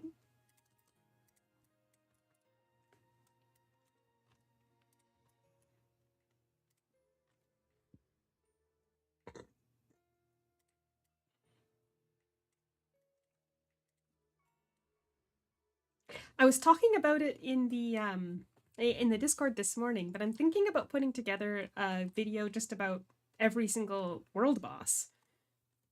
But I might need a week off work to do that properly. So there's a certain week at the end of July that I was thinking I might be able to get off, but they haven't confirmed it. If that's the case, that's probably when I'll do that. But I was planning on including like obviously the goats. Those are the most important world bosses for a lot of players for farming LP. But even the stuff like the old ones that spawned in Helonia Coast, Crescent Hill, Tratio Highlands, and Banksy. Banksy spawns in Candio. Because the other thing I'm looking for right now are the spawns for the costume bosses. And I thought I got the one in Canditon Hill this morning, but now I'm thinking it was just that I caught it as it was despawning from the previous day. So that's going to have to be checked next week.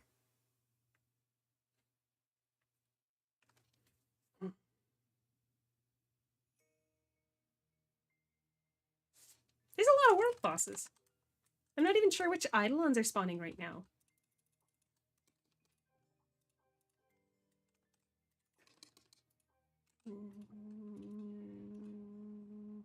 Is that one in oh, what's the map? Actually, before I start worrying about the Eidolon world bosses, Keres. Keres is an annoying world boss to take care of. I don't even know if I'd be able to solo her just because of her ability to cage everything. Might have to recruit some people to join me for that.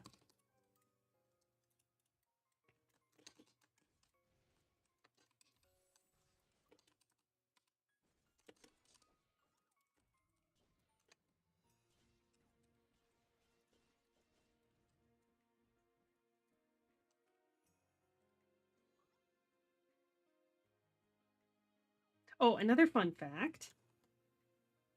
Let's see, I've got one.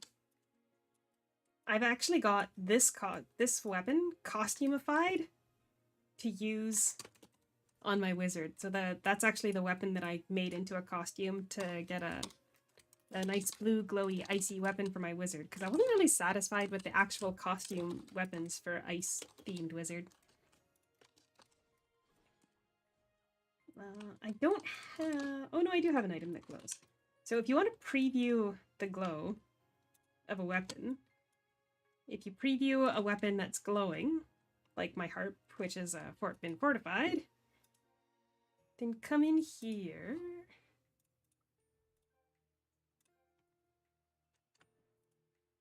You can then use that preview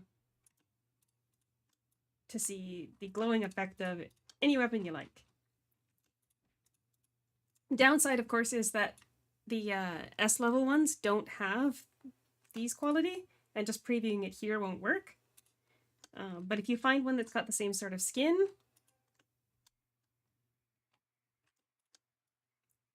this is basically the same sort of skin as these ones, just a different color. So that'll give you a pretty good idea of what your glow effect is going to look like once you've got it fortified up. So if you're planning on making a costume out of a weapon, which is the it requires a costume transformation scroll thing, you can do that. Oh, okay, you think I need another coffee? I've actually only had 2 coffees in reality today, so that's why I stuck with 2. But if you think I need to put one more coffee in, let's see, I can do that. I think I can do that. No, not that button. Coffee.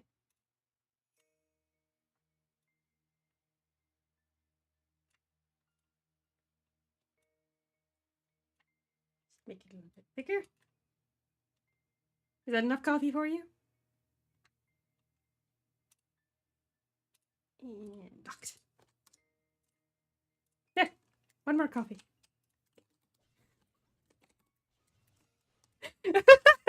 I swear, every time Ira comes in, it's just, you need another coffee.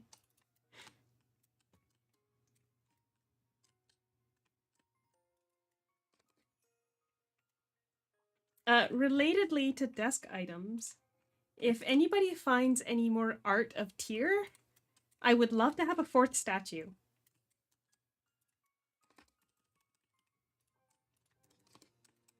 You can just send it to me on Discord. I'd love to have more Tyr statues because I think 3 is a pretty 3 doesn't really express the depth of my fanness for Tyr. But having multiple copies of the same figurine just seems like a waste of money. And I don't want to promote that even digitally.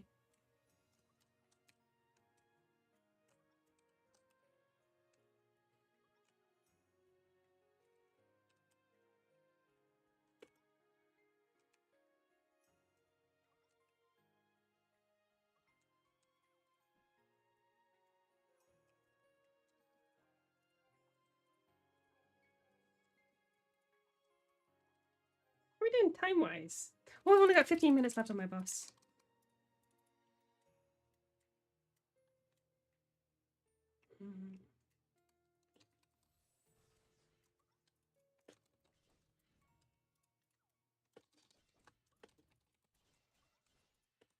Gotta take it a little bit more seriously now. I don't want my buffs to run out before the quests are all done.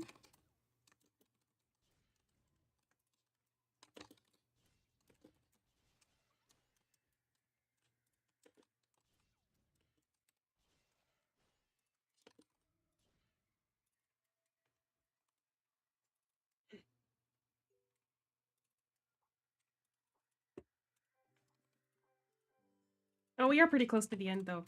I think it's kill these trolls, then you gotta find a doll inside the piles of trash or whatever. And then the dungeon's just around the corner. So once we're finished here, we'll be switching over to my Tachi. Her name is Hiiragi.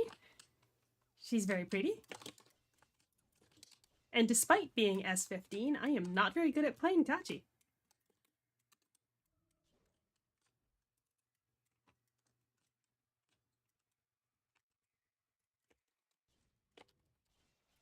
And then I wasn't thinking about it at the time that I set up the stream, but I actually do have my my duelist at S20 ready to start on the S20 maps. So we'll see whether or not I've had a heart attack, and maybe keep going all the way up to the S20 maps. Because I feel like it would be nice to just have it all in one video, no? But if I've had a heart attack from a certain something happening, might delay that to tomorrow. Just do a little extra.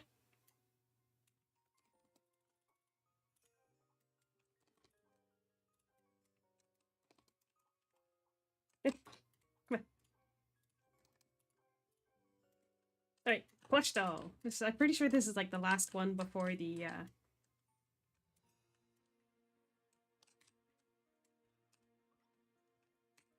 before we enter the dungeon.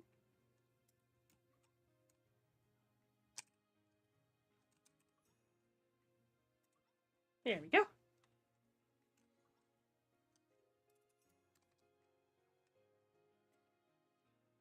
I just realized we could have had 10% more move speed this whole time.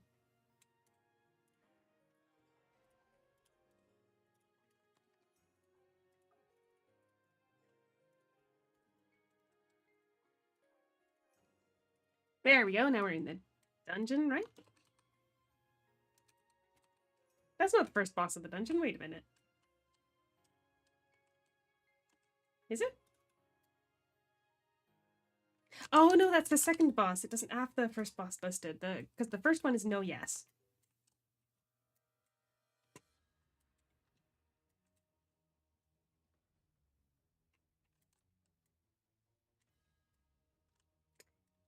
I wouldn't say it's rare per se, but it was an item that was made for Gamego, so it was. I believe that this item still hasn't been released on the original Taiwan server, and the localization has accidentally lost the stats that it gives, which is 6% move speed, 6% quest experience, and I think we determined it was 6% mastery experience. I don't remember the last time it was on Paragon, but if you remember in the end days for Gamego, we had like the same. No, it's a good pet. It's a good pet. It's just it's not really like a damage pet, not a DPS pet or anything. But in the end days of Gamego, we had like a cycling Paragon that was the same for like, I want to say a couple months. It might have been shorter than that, but it felt like a long time. Oop, I'm not focusing. I'm getting frozen. Anyway, I got the yeah, no, it's a good pet. It's a good pet. I just don't have any really good DPS pets in general because they tend to get very expensive. I rolled this one on Paragon myself during the time when that Paragon was just kept cycling on with Gamego. I ended up saving RC every day or every week for that particular one in the cycle because I really wanted it.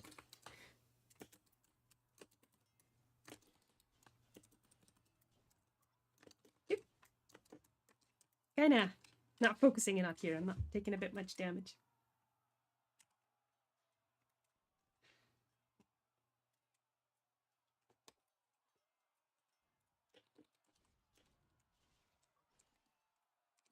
You know, I don't think it is that hard.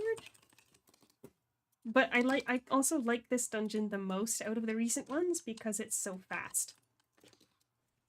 Like when I was playing on my Stellar Saphir yesterday and this morning, I could drop my 30-second buff on the second to last boss on Torcan there, and it would still be active by the time I got to Gluttony and finished feeding him. Yeah. Tab targeting. That's what happened there. And you can have a him boom. Alrighty. And out we go. So that is the S10 maps done.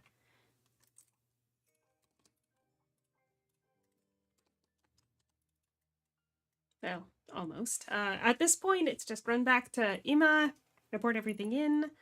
I suppose I should unhide my experience for a second there. I like this better than actually turning off my table and stuff. Anyway, we're about a little over 20% for that map. And slide back in place. There we go.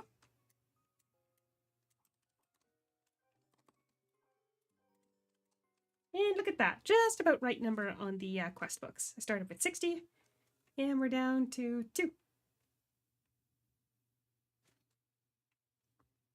And again, I'm not sure if anybody in the chat is not familiar with, or was away when I was saying this last time, but all of my Eidolons are named after times of day, but I recently got Hoder, so I haven't thought of a time of day name for him. So if you can think of a good time of day to name Hoder, let me know. It just has to be different from the other, like, what, 120 Eidolons I have named after times of day? Good luck. Oh, I think I'm a little bit off. Yeah, there we go. Sorry about that.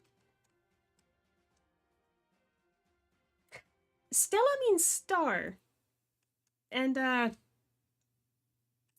this is a secret, I guess, but my I named my mother's pet puppy Stella. So I'm not sure that I'd want to reuse it for this guy, because Stella is a cute little fluffy girl. Summer Night.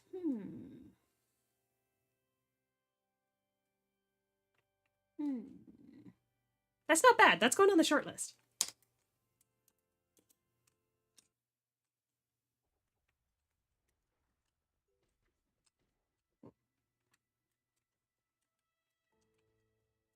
Alright, we'll clean up this inventory a bit. Oh, I just realized that entire time, because I kept changing, I kept forgetting to respawn my tier.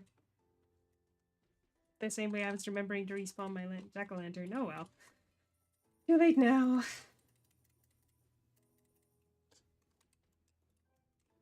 Alright, so we're gonna have to get all the gear.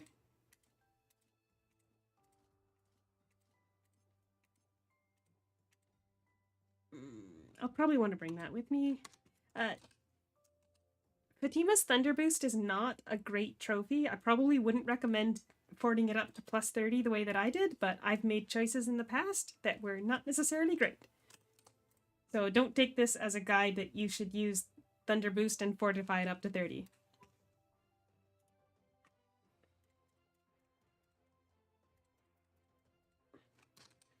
And I'll just kind of throw this stuff on here. These characters I usually only use for like Dimension Hall and one Bond dungeon a day, so they don't need to have super fancy gear or anything. That's why this basically does the trick. And where is my harp? There it is.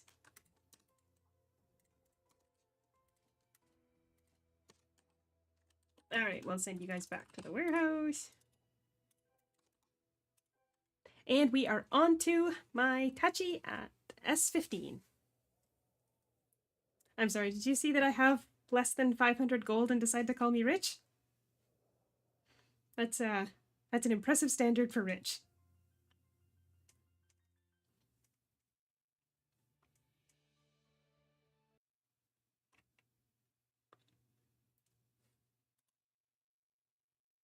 There we go. This is Hiiragi. She's got the face mask and for the hat and the face covering, or the mask for the face. So you can't see her eyes. And the reason for that is because I named her after a character in a comic I really like that wears a mask. And there's no like proper full masks that cover your face in this game.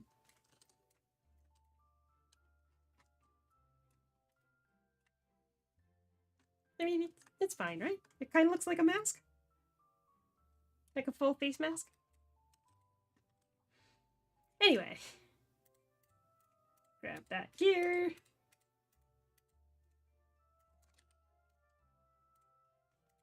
There we go.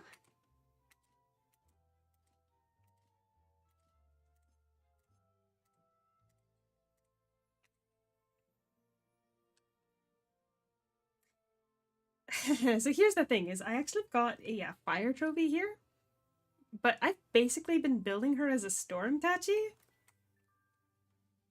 because I like the storm skill more. I think it looks prettier, which is probably not the best way to decide to build your characters, but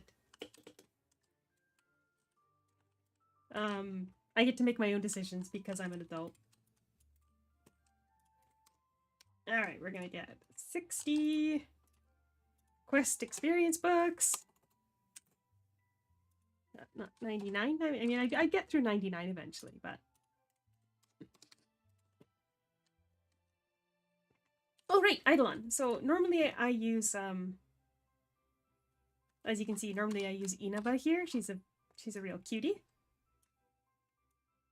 Like, honestly, check that out. That is such a cutie. But move speed is going to be more important for us, so... we already used Kotonoha. When she was first released, and I don't know if the videos are still on the GameYgo channel, but I actually did a facecam live stream with, I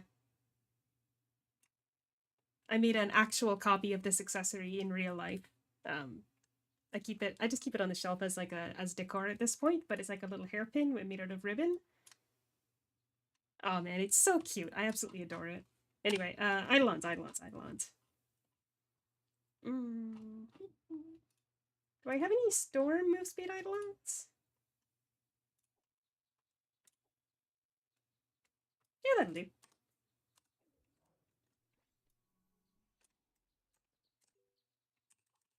And if I was being smart, I would have been remembering to link Eidolons this entire time.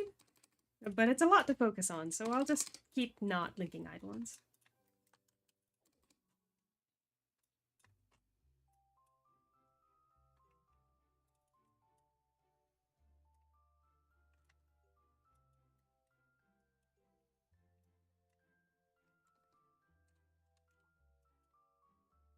I suppose I could probably just show the gear that I've been using this whole time. The Scorching Rainforest probably isn't your best choice of a Holy Spirit, but mine is plus 30. So I just kind of use it because it was my best choice a little while ago when I was trying to pick one. I think the Jade, the purple colored one that's called a Jade something or other is your easiest one to farm. That's the best in terms of ones that you can farm in game. This is just a level S10 armor set or armor top set. It's not both bestial because it's expensive to craft cores. My plus 30 Agony set, which is your basically go-to for the majority of the end game. And then unreasonably high fortified Eternia bottom set. The 6% chance to deal 150% damage is probably not the best effect, but I fortified it to plus 25 and plus 20, so it's just the one that I'm using. And then I've got a Nocturnal 90 Harp that I've just used for all of my characters this entire time. I've never made anything higher than 90 because I've got enough pen otherwise. Right, you know what else I forgot? I forgot the pumpkin. Did I leave the pumpkin on the other character? Yeah, I did.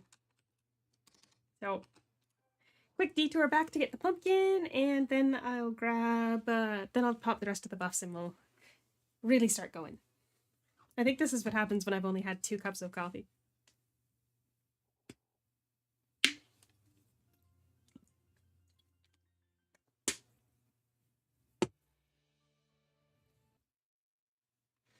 That was on Evenfall.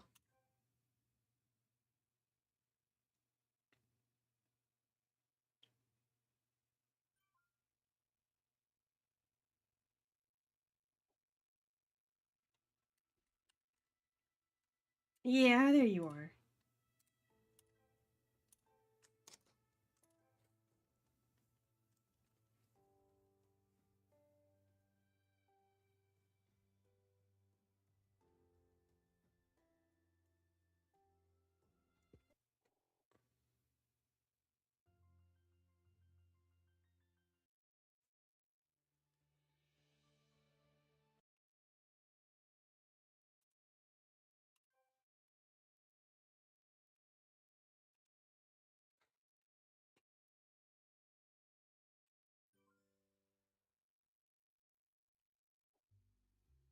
Ah, back to it.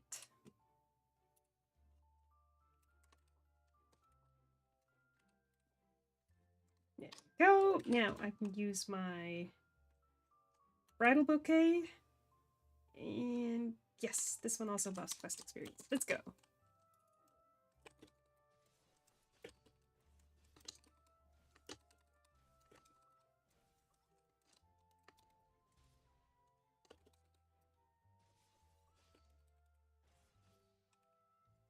Okay, so that's literally the only skill that is actually Storm, but I love it. So that's why I want to play Storm Tachi. And you can see that it's got some range on it, but I mean, there's 2 fire skills. So I think normally you probably want to play Flame for Tachi. Oh, and the buff increases move speed, so let's use that too.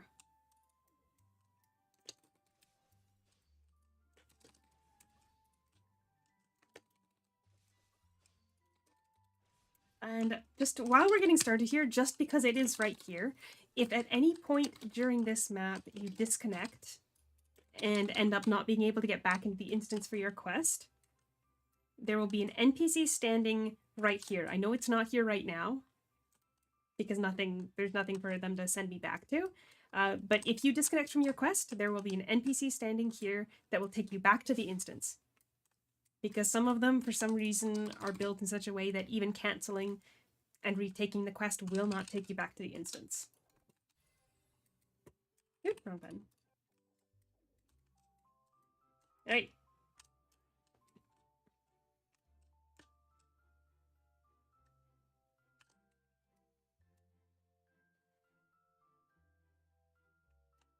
Was I supposed to talk to somebody?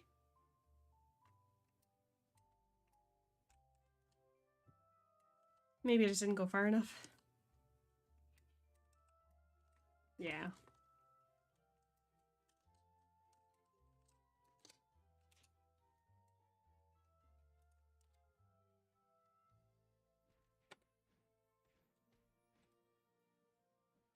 I don't know why they gave you a field of effect thing that deals damage, and then gave you a skill that knocks back. So, best way to get through these is probably just to not use the second skill and knock them back while they're standing inside the angry zone.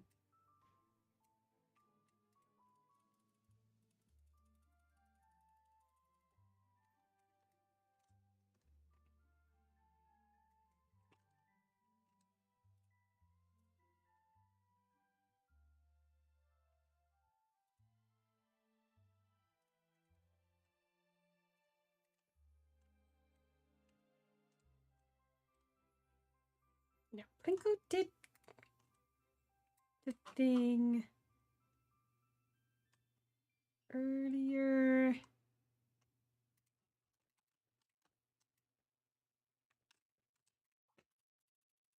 Sorry, I'm just looking in the backlog of chat because there's a relatively annoying thing that we have to do on one of the next two maps. And Plinko wrote out the order that I am forgetting offhand.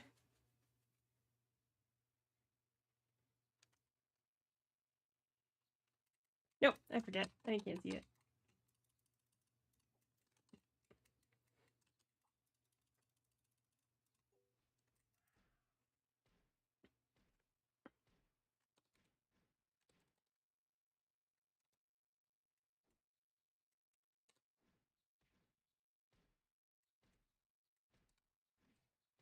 So whenever Lamia's brainwashing is weakened on these guys, they rebel.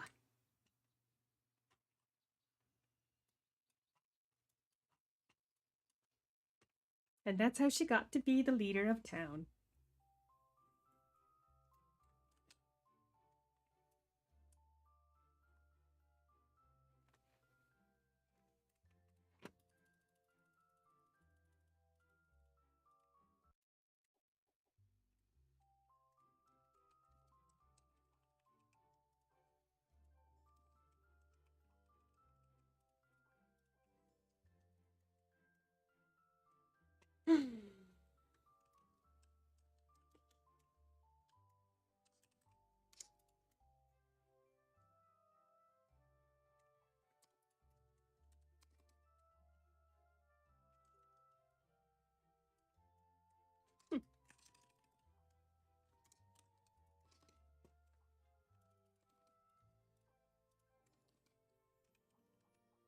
Yep.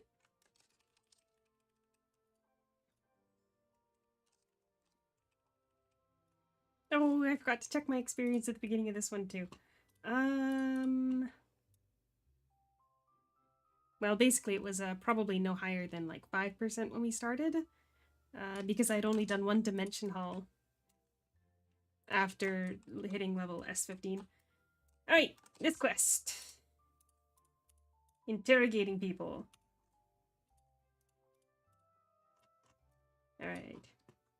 He needs time to think. Tell him to calm down.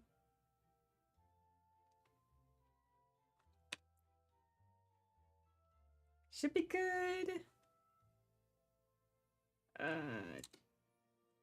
Nope, that was wrong.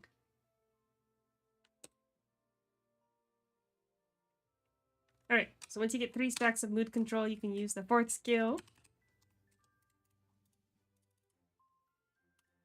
to get them to say what they really think.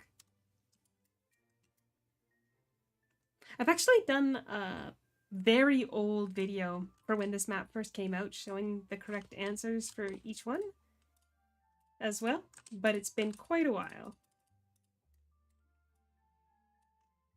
She wants to rest. Calm down.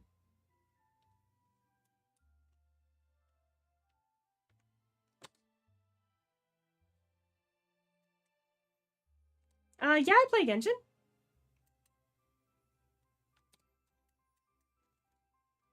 I play a lot of Genshin too.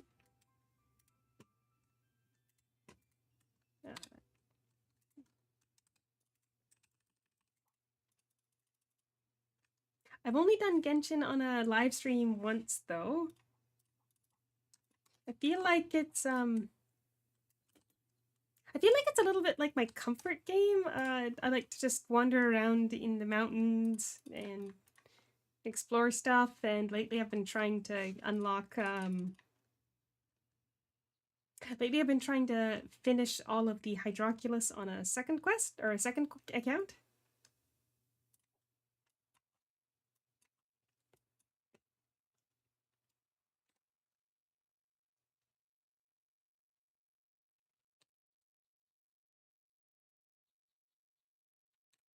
There we go.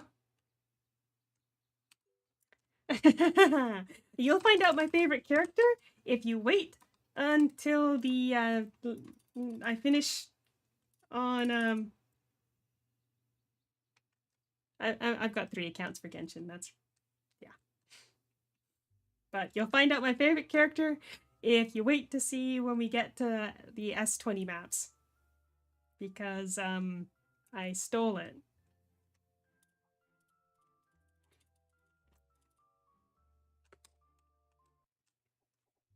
Oh dear. Someone just said something in world chat that makes me very anxious. Should I spoil it? Should I just say it? You could even just scrub back to the last time we changed character in the live stream, because you'll be able to see it. My favorite character is Tartaglia, and I got the name Childe when the transition happened from Game Go to X Legend. I think I stole it from somebody, but I was first, so it's mine now.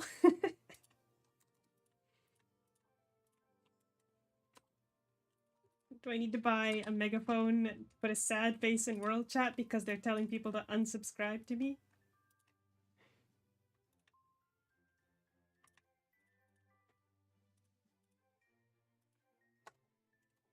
There. Alright, back to it. We've only got 53 minutes left to finish 2 maps, right?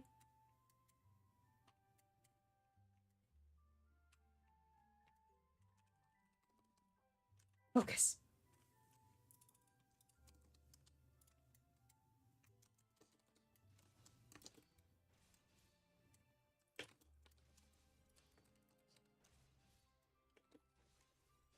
Oh, that makes me want to look. What number is it at now? Has it changed? I'm gonna look. I know I said I wouldn't, but I'm gonna.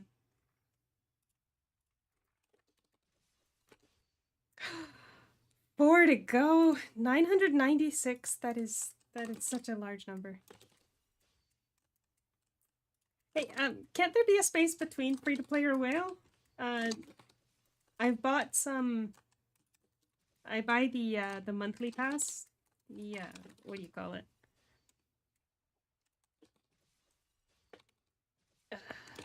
Welkin. I bought the Welkin, but that's about it.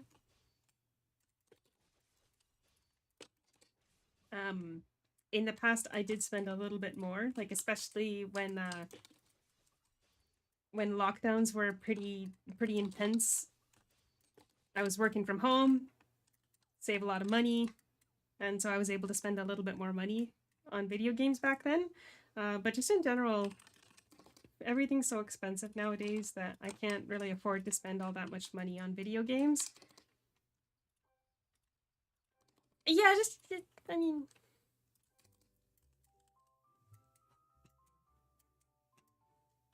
If I think of it as I'm only spending about, what, I think it's $7 Canadian a month, it doesn't seem like it's that bad of a use, because I like to budget a little bit of money for video games, and if I'm gonna say, like, I've only got $15 to spend on video games, then spending 7 of it on a game that I get that much enjoyment out of is, I feel like it's worth it. The problem with Aura Kingdom is that I don't have anything that I could get enough value out of $7 from, right? So I don't really spend any money on Aura Kingdom.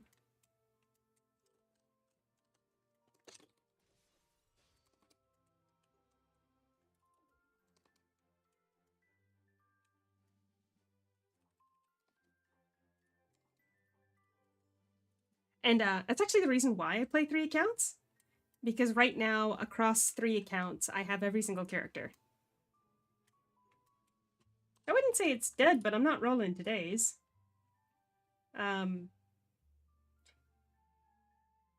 They've got the Santa Kingyo Hime eggs on here, and she's very cute, and I do need her. But usually I only roll Paragon when there's items that I personally really, really want on here. And is she an Ice Eidolon?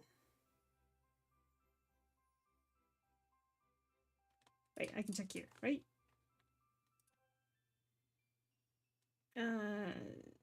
Santa Kingyo Hime. Where would she be? Is she not in here?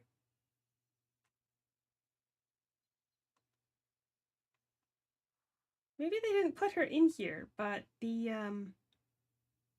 I've already got a really good Ice Eidolon. So I don't really need Santa Kingyo Hime myself, so I wasn't planning on rolling. I know that for the most part, easiest way to make profit in Order Kingdom right now is to roll Paragon when it's got items that are worth selling on there, but personally, I prefer to roll Paragon for myself because I find the gambling enjoyable. That's right, I do enjoy the feeling of getting lucky on a table, but it's just depressing when you get lucky and then it's immediately gone because you have to sell it. So I only roll Paragon for myself, even though if anyone asked me, I would tell them that they should roll Paragon to get stuff that they should sell. Well, I'm not entirely sure if I would agree. I think that they've removed the ability to buy Eidolons right out.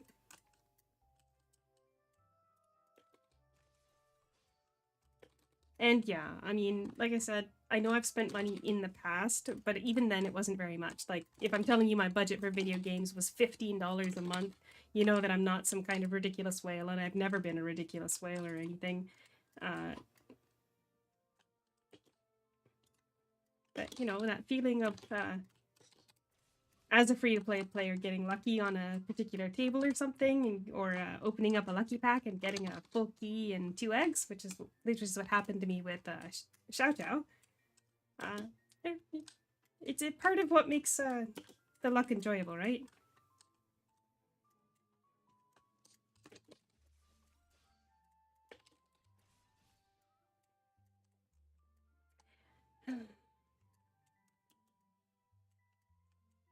Now, unfortunately, because I have signed an NDA with X Legend, there's some things I just cannot talk about in terms of things that I know that have happened recently, or things that are being talked about recently behind the scenes.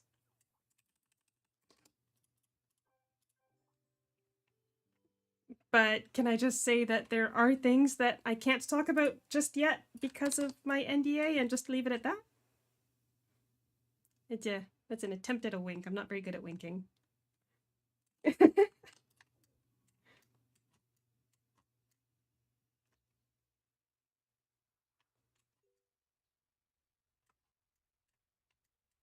Rare things that aren't on Paragon anymore.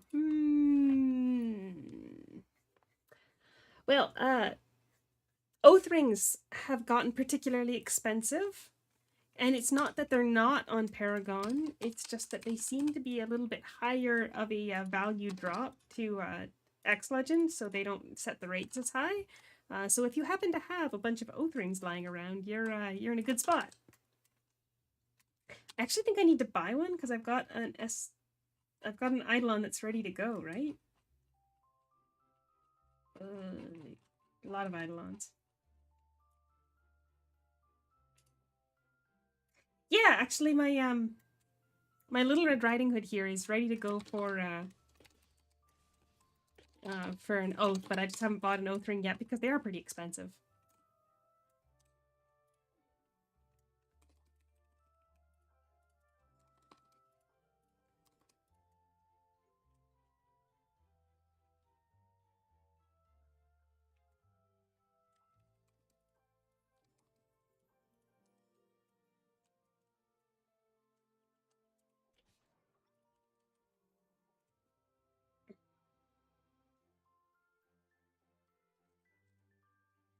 But other kind of stuff doesn't show up on Paragon nowadays. You know, I hate to say it, but I actually don't spend that much time thinking about Paragon. Most of the time I prefer to run dungeons because what I find enjoyable about Aura Kingdom is mostly just actually playing.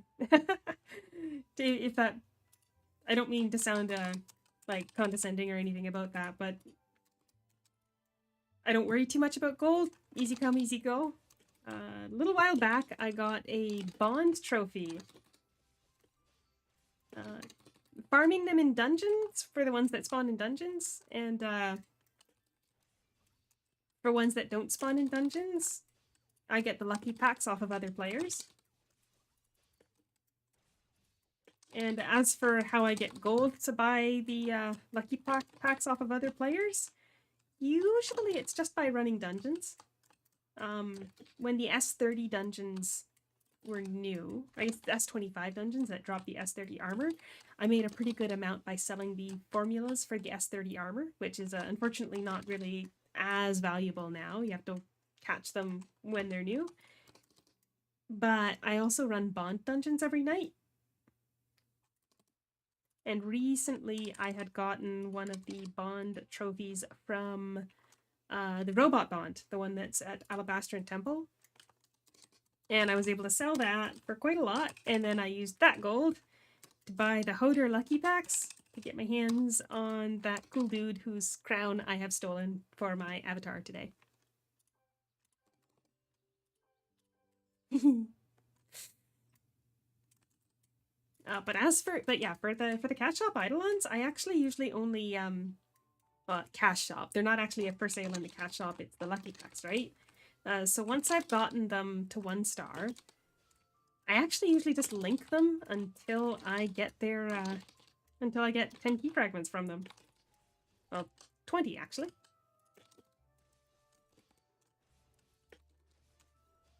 Which I'd love to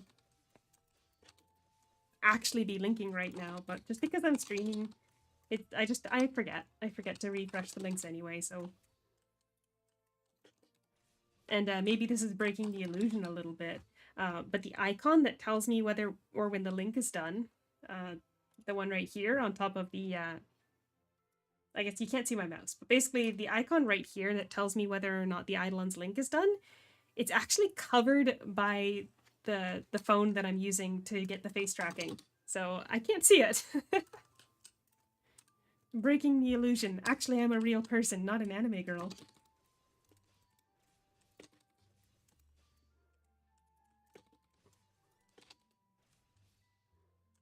And I could probably move it, but I won't.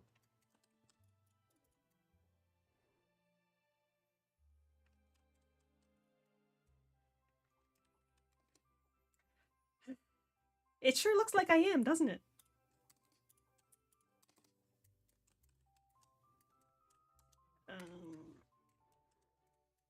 For this quest, you're supposed to kill the totems in a certain order, and that order is the same order that I always kill them in the dungeon. So, if you don't kill them in the order that I just did... Oh. I've never seen them respawn like that.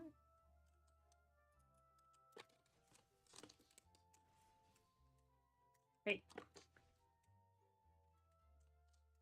Totem must be defeated equally in order to qualify? Okay, so apparently every other time I've done this, I just killed them too fast and didn't know about this.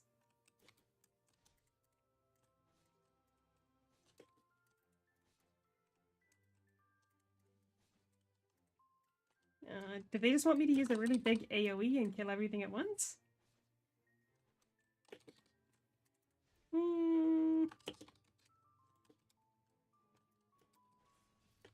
Is he taking any damage? No.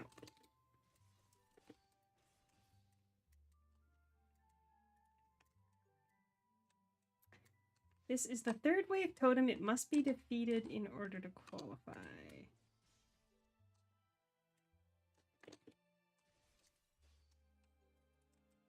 I guess you just gotta kill him fast enough or something? What's the best way to do this?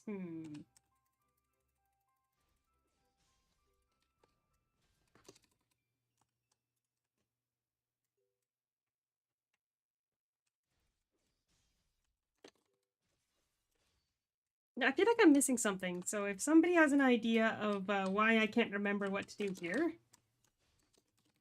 maybe it was just another order. I don't know. That was a mess.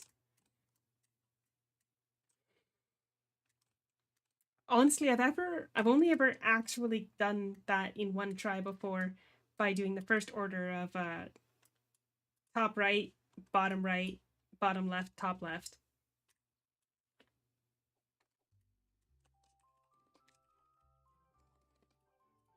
Uh, anyway, we should be almost done this map, which is good because we're still on about 20 minutes a map.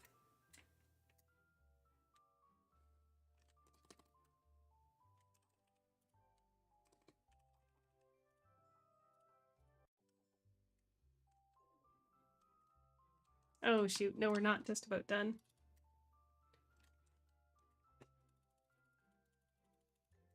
So this is kind of like the Triatio negotiation, except that you don't have to move around as much. So 3 will be a cannon fire. Should kill them in one shot. 1 is to repair the barriers. Oh no, sorry. That's the spawning a guard to attack, and 2 is to repair the barriers. And you've got to wait for them to fully approach in order to attack them.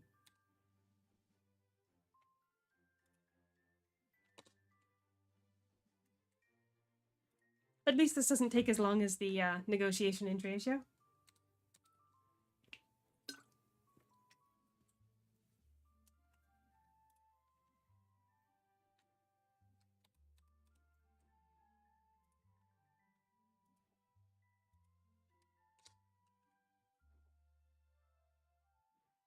Shouldn't be that much longer.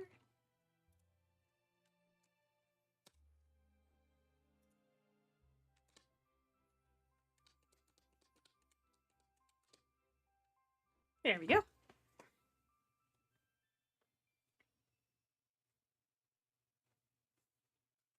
Hey, look, it's pink Keres.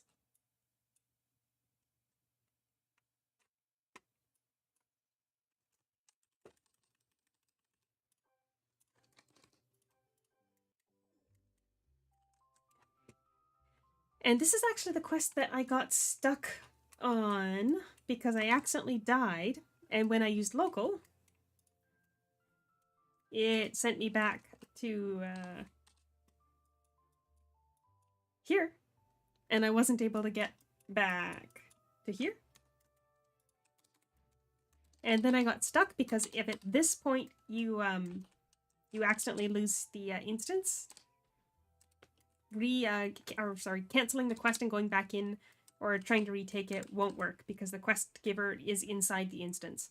So if you remember, there was that spot next to the dimension hall. That's where you've got to go to be able to get back into the instance if you accidentally lose out.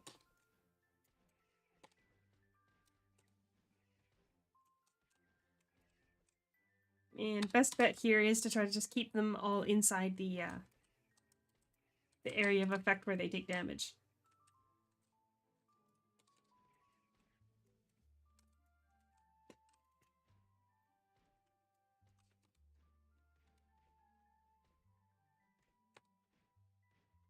Yeah, because that's a knockback. Like, what's the point of having a knockback skill if your main damage is coming from the area?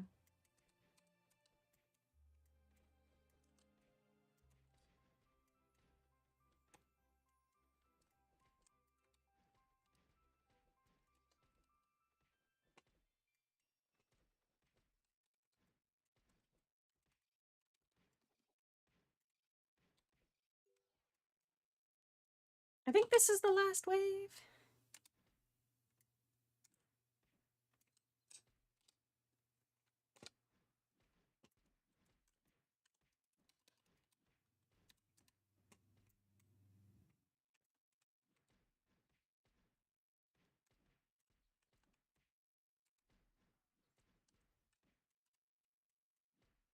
I don't know why they make you do these. I don't think it's very much fun to sit here. This is what combat feels like in all other MMOs to me. Not very fun. Okay, maybe I should clarify. Just the MMOs that I've played, obviously. All right.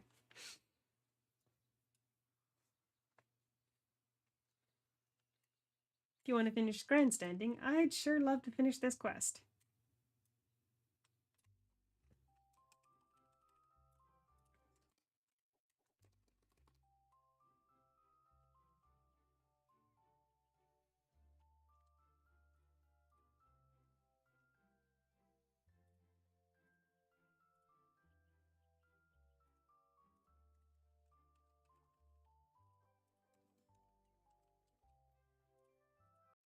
Okay, let's see. That took quite a while.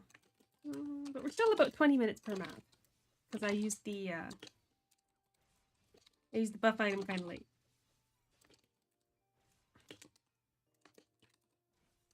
I'm probably gonna need my ballad here, so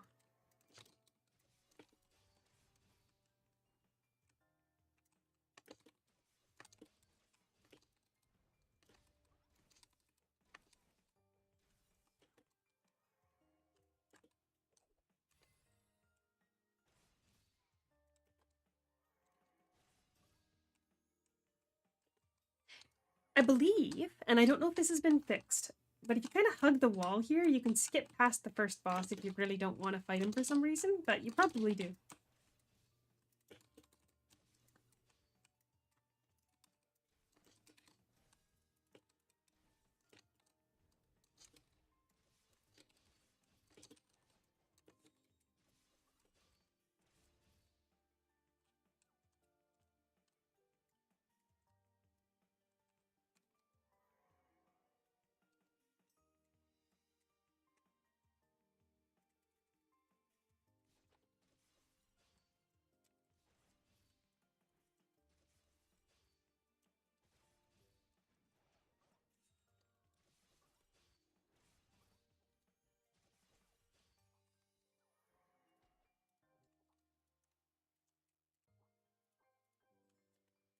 Have a quest book since I don't have them on a thing anymore. I was not checking after those instances, so I'm sure glad my jack-o'-lantern is still on.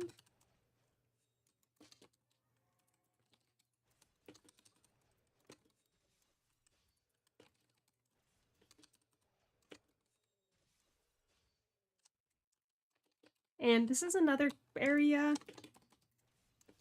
where in the solo mode, after you beat the boss, instead of before this time, if you've got mobs that are still following you, you're going to be locked to a spot for quite a while, and they will catch up and they might kill you. So I highly recommend in solo mode, make sure you kill everything before you get to the final boss.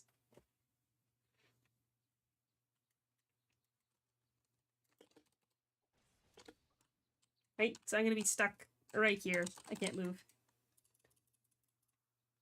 Can't even use skills. So if there was any mobs coming at me, like especially if I just ran through the dungeon as fast as I could, they'd be able to take me out pretty quick.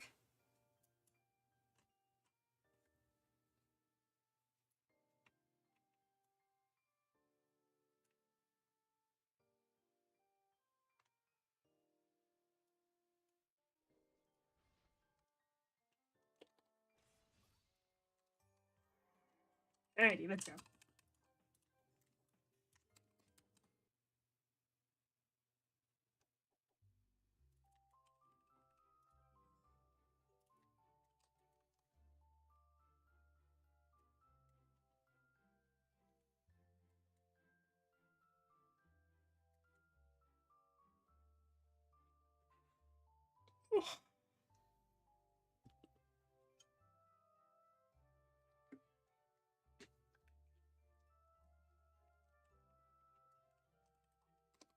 Alright, we could keep watching that scene about how Nevada becomes the leader of the town, but good enough to just run out through once you're able to move.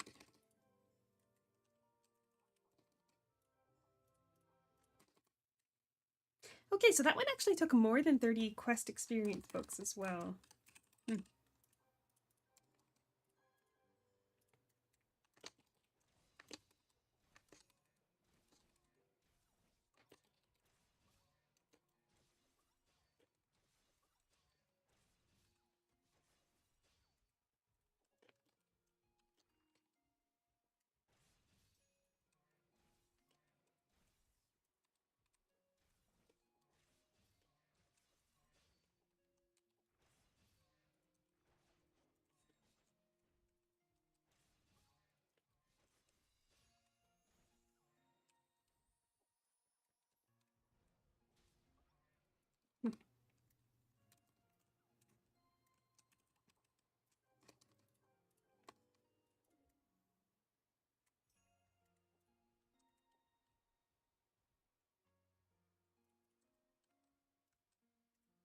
We're going to tickle a person awake.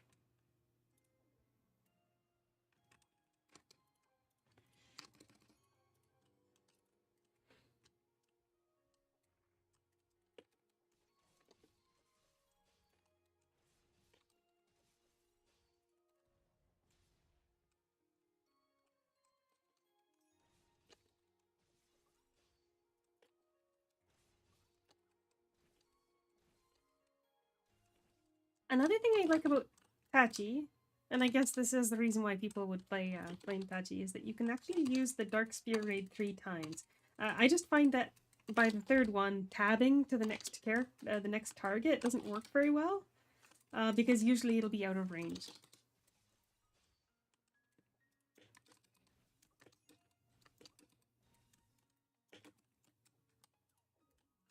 One short.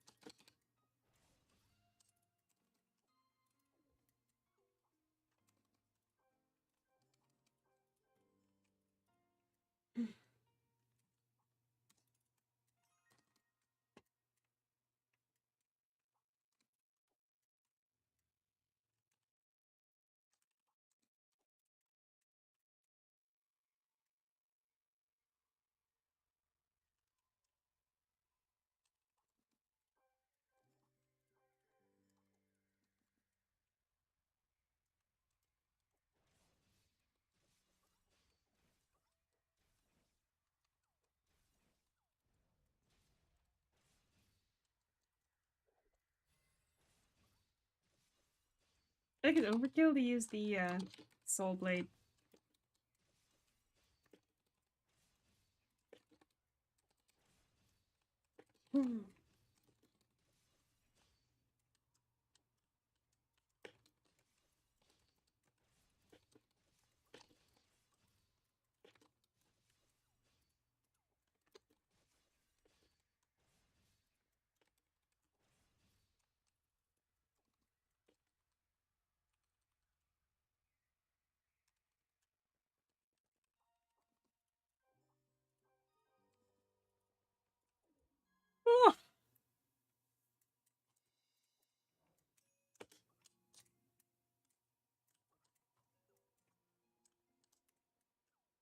Oh, honestly, I might take like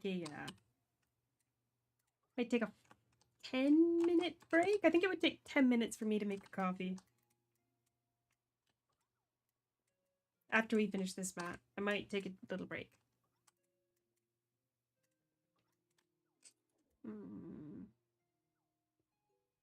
No, we better push through. I'll just get some water after this mat. Because I'm almost out of water.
Mobs that hide in the ground and you can't even target them until you stand on top of them are the worst.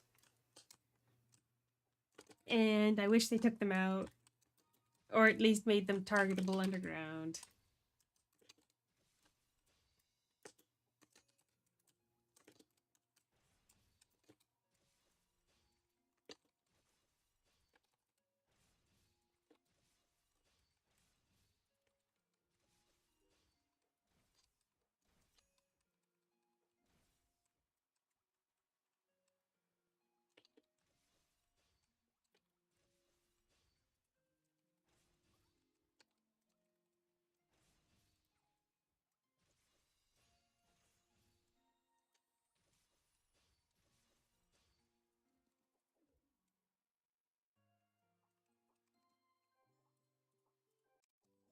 Alright, so the secret in this instance is that there's one that is not translucent.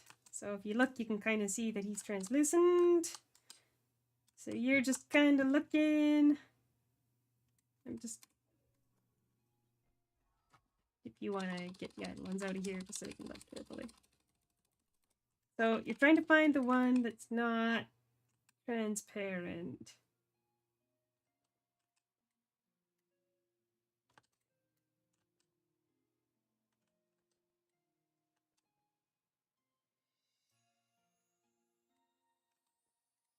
No, he's transparent.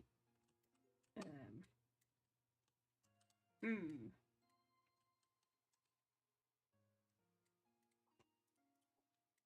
Nope, not that one. Oh, okay. So if you look at the coat, I think that's going to be the best indicator for where to look because you can see that the you can see his like body through the coat. So this guy here, he also seems to be walking faster than the other guys. There you go. So you're watching for the guy that walks the fastest and isn't transparent.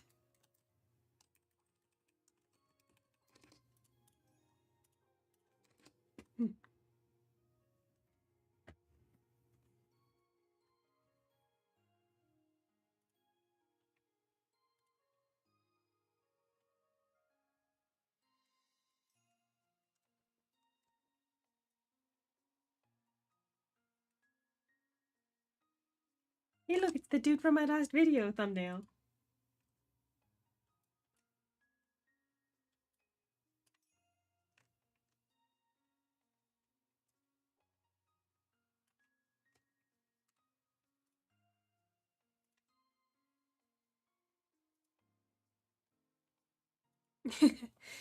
Someone left a good comment on it recently with a translation for his name that I thought was really good.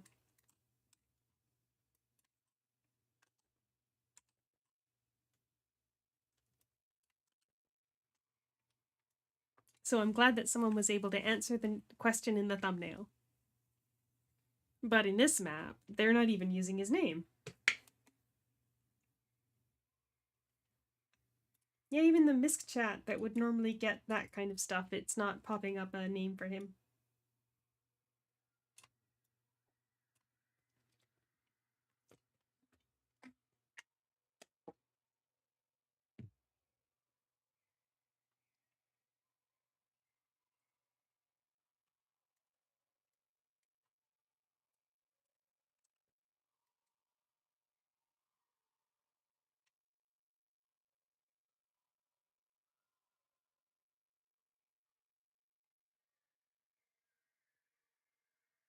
I kind of wish they made these into cutscenes that could be skipped.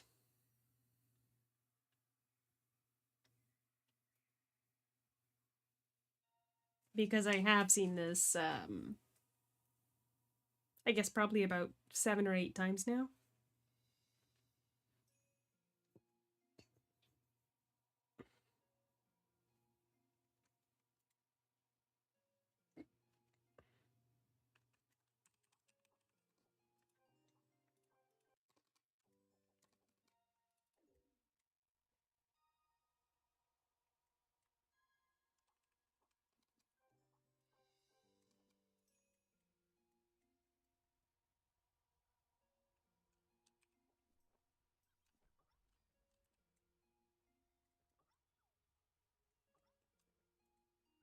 maybe a small nitpick, but based on the colors of these flowers, I feel like they're supposed to be hydrangeas, not hortensias. Because hydrangeas are the flowers that change color according to the acidity of the soil.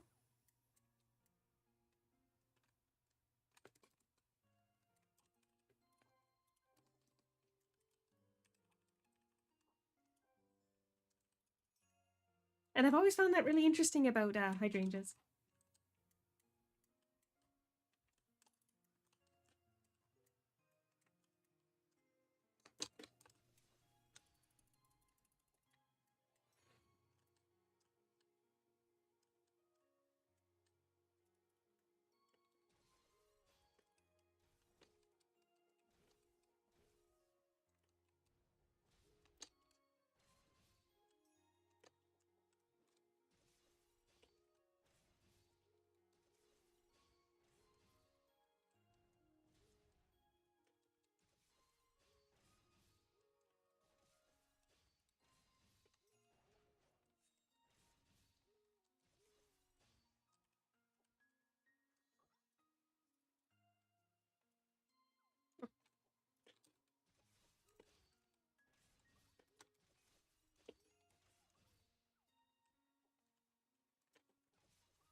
Okay, now this is the part that if you get it wrong, you have to spend a very long time rewalking a path.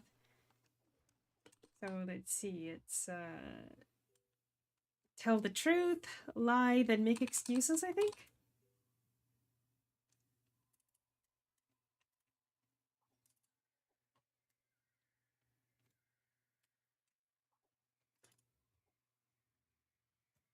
Hmm.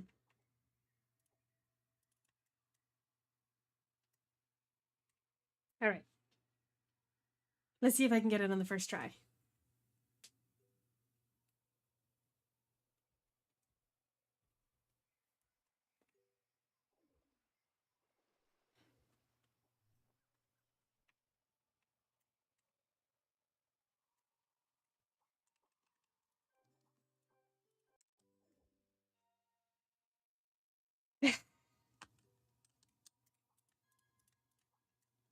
Okay.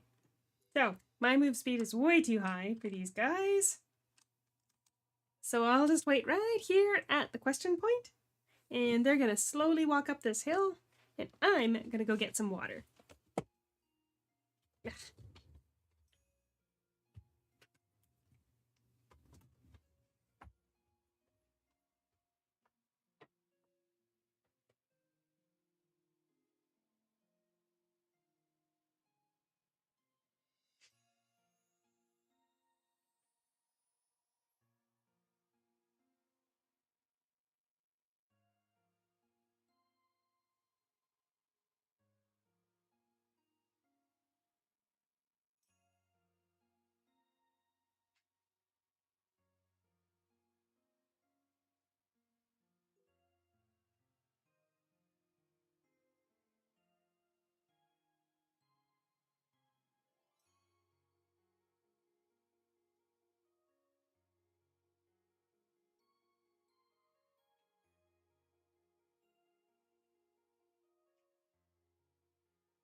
There we are.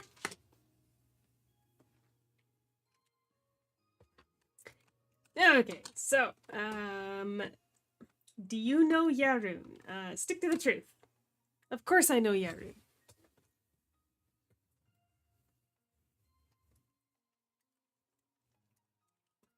Alright, so if you screw up on this part, you reset back down to the bottom of the hill. And you gotta wait for them to walk up again.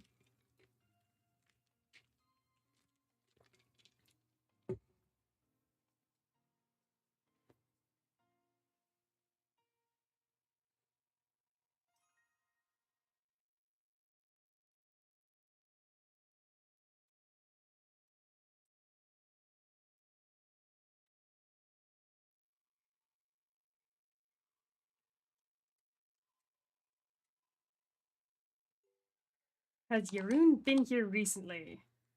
Lie.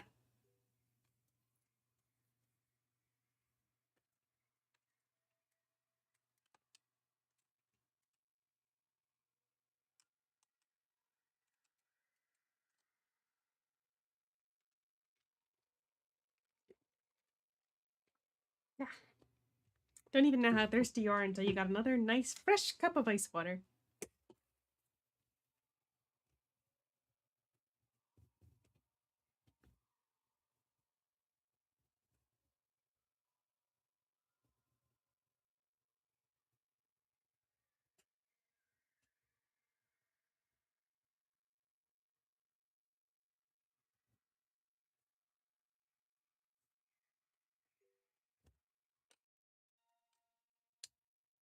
Make excuses.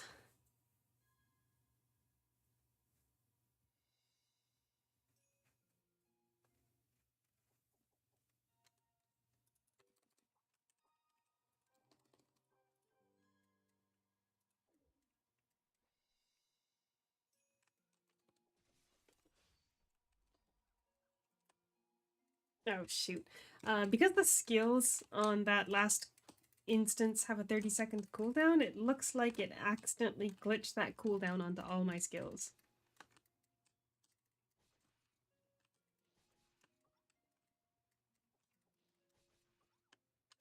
That's okay, I'm pretty strong.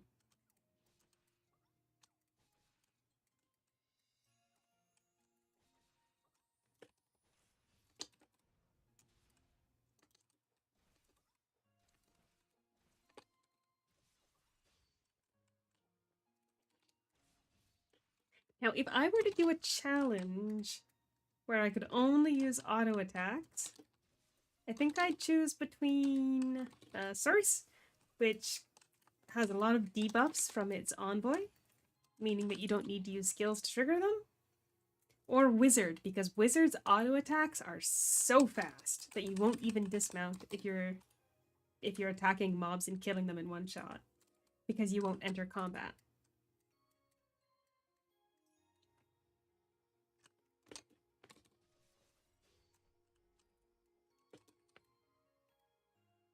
Now this is the dungeon, so we're probably pretty close, right?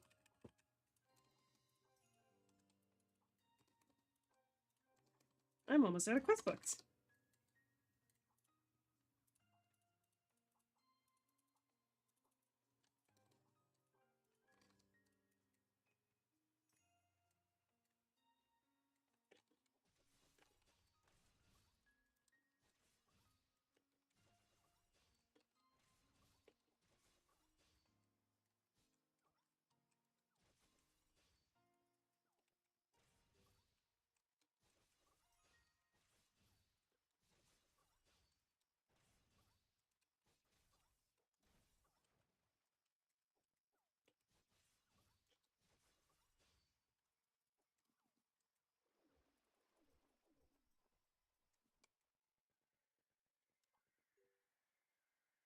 Oh, move speed.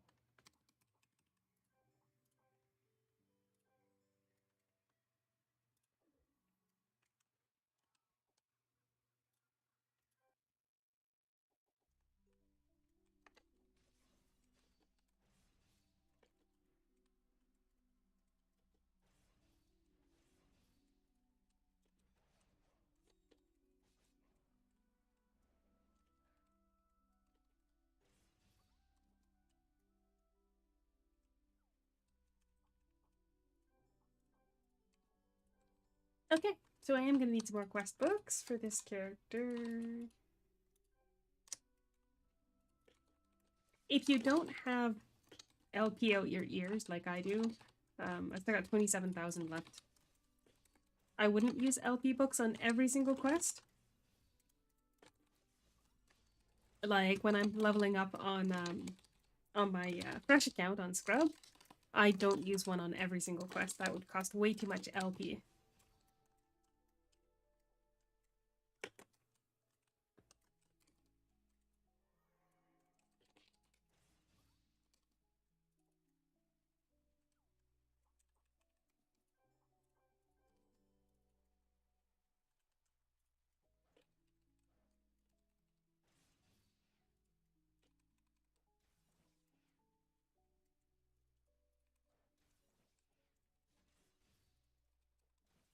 Now, if I angle it right, I could use that to make some pretty good progress moving forward, too.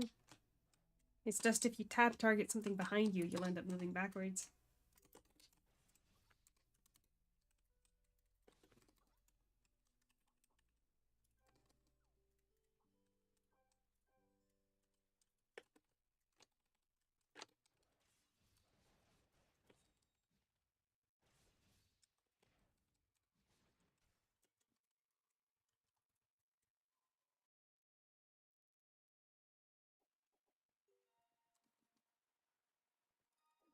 Okay, so that is basically the end of the S15. So, just shuffle up here a bit. 41%. It's probably about, what, 35% total between both maps? Even with quest experience books and a pumpkin, the 10th birthday, and the bride's joy item.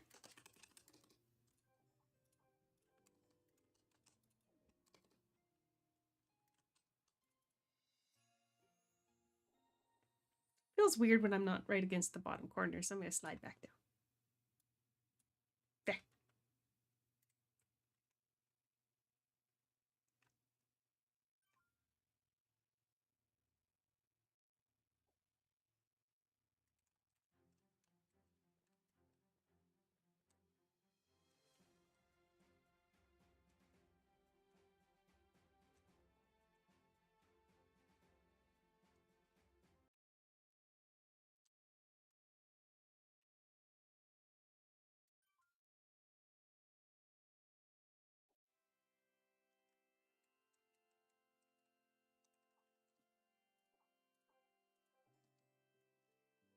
Okay, so that's it for the S15s, but like I've said a couple times, I actually have an S20 character as well that needs to do maps, so I didn't prepare anything on that character.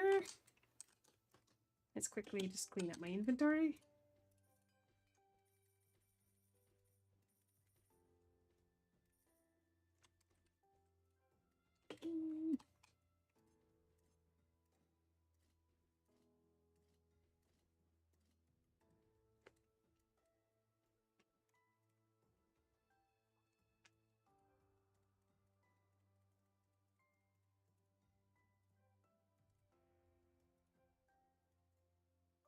That's a lot of armor fortifications, wow. I'm actually still fortifying my S30 armor to +20, so that'll be nice. Eat those. Them in there. There's the pumpkin in there. And then so I don't forget her. There we go. And yeah, let's do the S20 as well. May as well. I'm here. I've got a fresh cup of water, and I haven't had a heart attack, so we're good to go.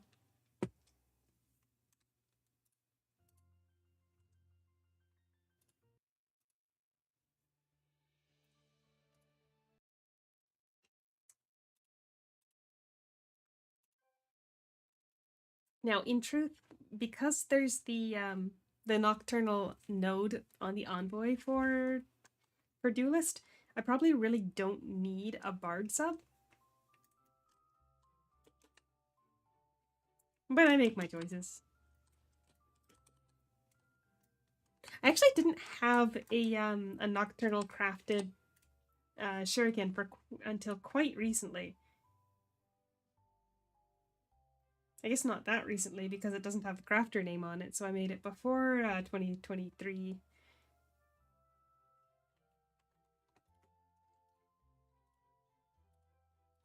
Anyway, we'll grab some move speed food. Yeah, that's not great. All my armor. And then the pumpkin.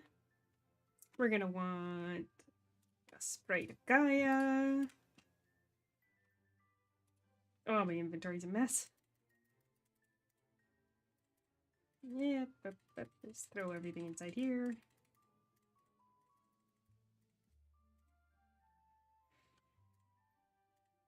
I'm gonna want that. Oh, proof mission. Most of my characters don't have these because I leveled them up in the past. But proof of mission can be obtained from the Uber goodie boxes. I just happened to have not opened up my Uber goodie box on this character until after it was added, so that was nice. Otherwise, I guess we'll just quickly run over to Star Sand Desert and get one of those, oh no, I've got one. And I guess we're good to go.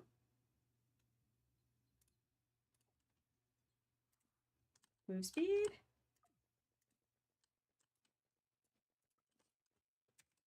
%99 pumpkin. And this is what I mean when I say that I usually put my LP inside my auto potion thing, because I end up with so many Dimension Hall boxes that I have to open up all at once. And then LP takes forever to use. But anyway, let's go then. 60 more quest books.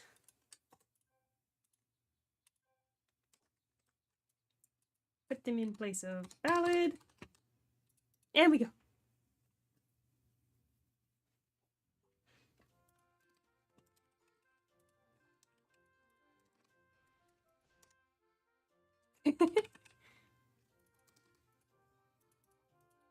I don't know what was going to happen in that cutscene, because I haven't seen it for a while. But that was a funny expression that I canceled it on.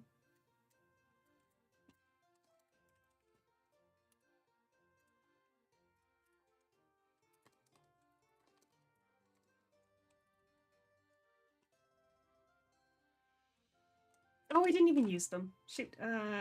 Bridal Bouquet and Heart of the Emissary. Any other ones give me move speed? Hey, sure, what the heck, we'll use one of these. I think the thing about the buffs that you get from events is that I'm so hesitant to use them, because it's like, what if I get myself in a situation where I really need that extra 2%? But then they end up just stacking up in my inventory and I never use them.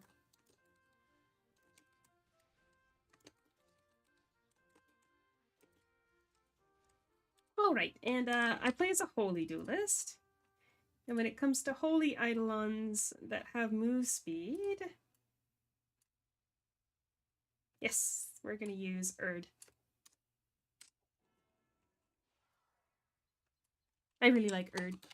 She's got that time theme going on. She's also the Twilight Goddess. Now, I know I've got an eidolon called Twilight, but that's going to be one of the early ones. So I couldn't just name her Twilight.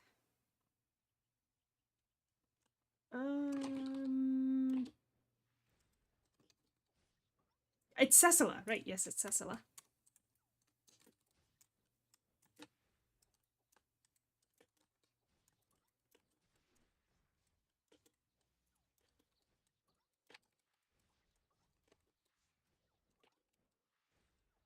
It's only 312 move speed, but it kind of feels too fast.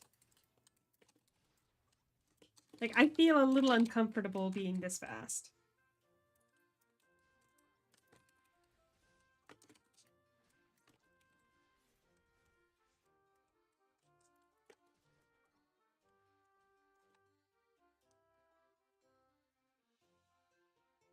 But we could be faster.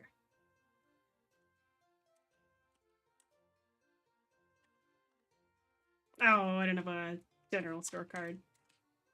Next time we're in a town, we'll get a... Oh, my class buff does move speed too. I actually don't remember what all the new class buffs have added, because they added move speed to a bunch of them.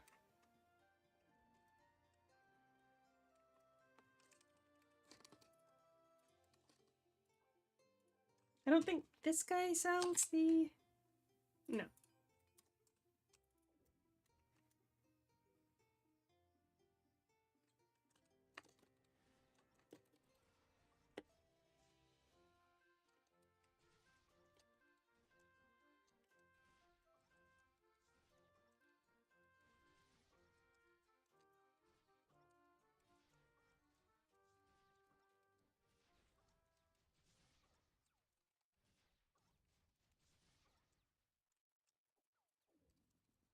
Oh, this is so fast.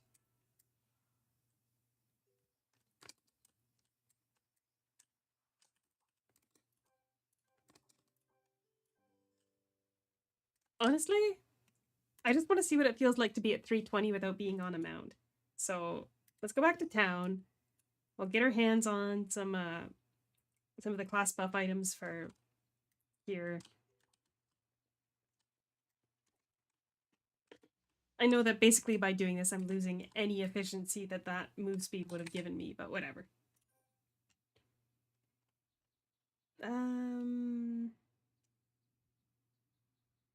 What am I looking for? It's the Shadowcraft badge.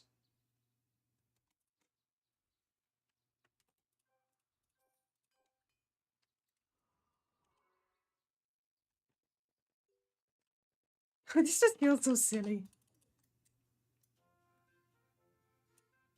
Feels silly fast.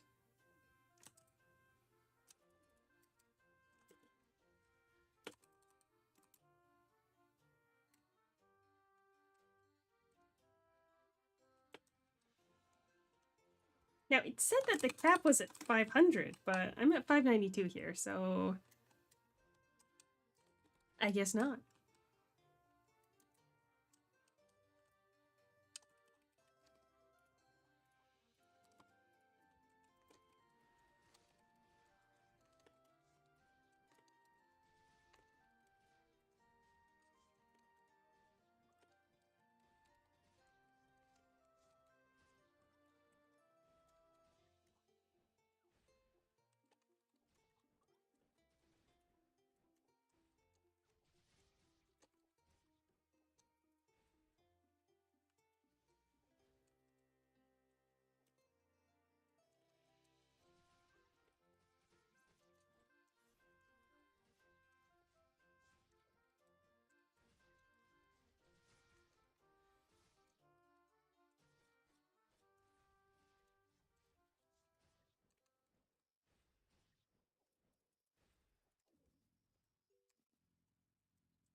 That's the dungeon entrance. Are we already done?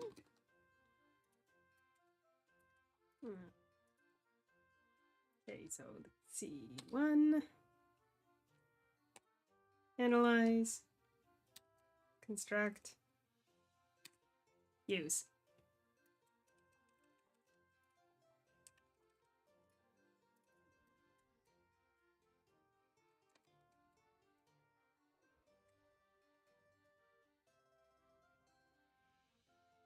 Well, we ran up right to it, but I guess there's still a little bit more before we can get to the dungeon.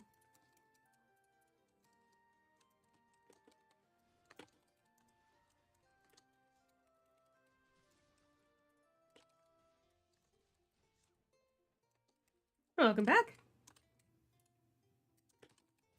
While you were gone, I decided to move on to the S20 map. So now I'm having fun with one of my speediest characters. With 322% move speed, which feels like it's a bit too fast. Yes, it's my duelist.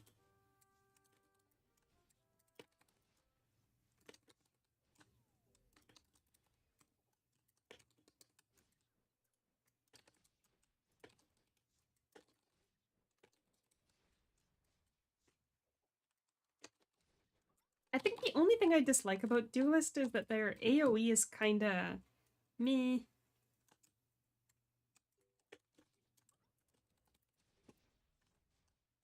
But otherwise, they've got the Dancing Balisong is an absolute nuke with the preparations done correctly.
These auto backstrike skills also kind of throw me off because of the way you like instant teleport and it changes your perspective point.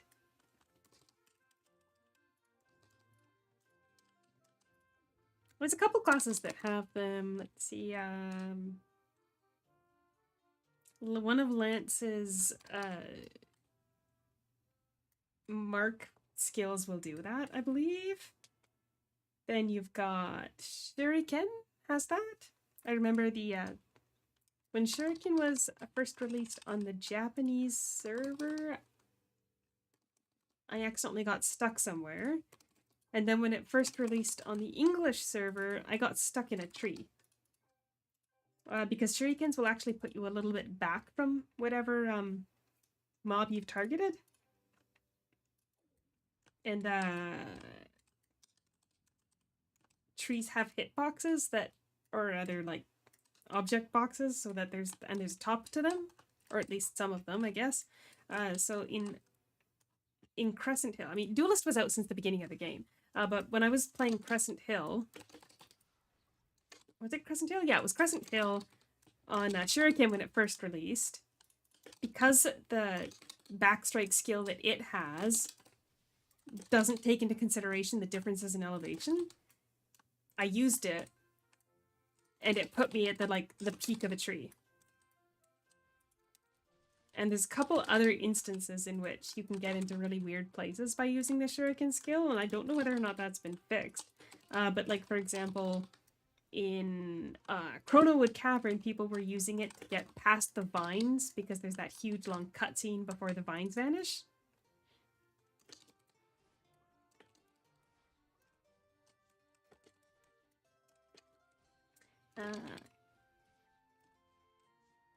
The Duelist buff was a little while back. Didn't they increase the number of butterfly dance stacks to 6 then? I thought it was 5 before, and now it's 6. Butterfly stacks being the thing that makes your dancing balisong do a ridiculous amount of damage.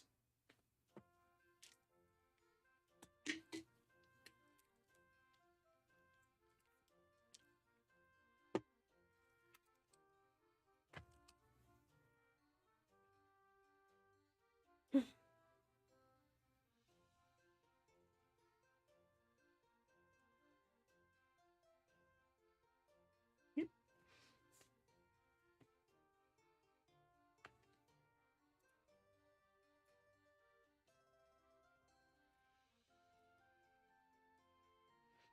Oh, cutscenes.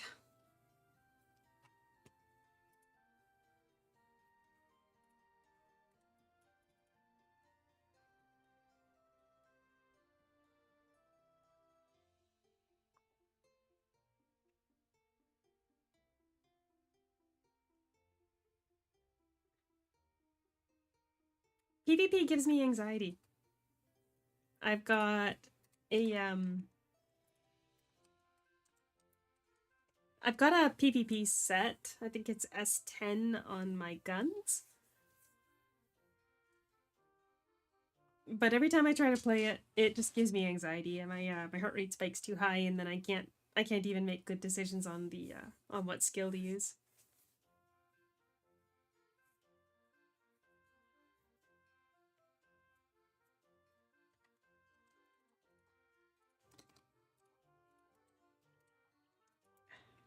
You know, when I first started playing this game, hello Zero, and yeah, we're extremely close to 1K, but I've when we started the stream, I think we had 8 to go, and I've said that I'm not going to look anymore because it that also spikes my heart rate because it's a really surreal number.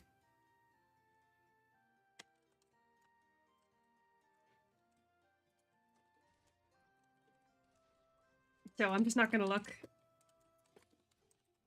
And I asked if anyone in chat sees the on the off chance that we do get to. Hey, I have not looked 7 times.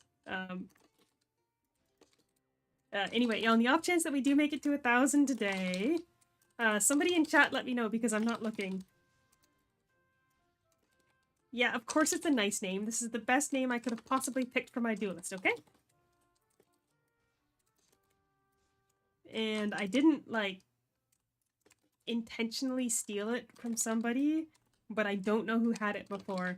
And when the name re-choosing thing happened, this was one of the first couple that I sniped. Obviously after midday, because if somebody else stole midday, I would have just been crushed.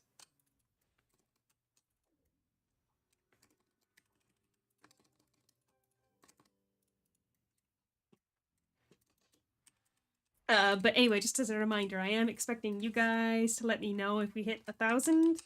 I kind of feel like it's not going to happen today because we are almost done. But I'm counting on you guys to let me know, okay?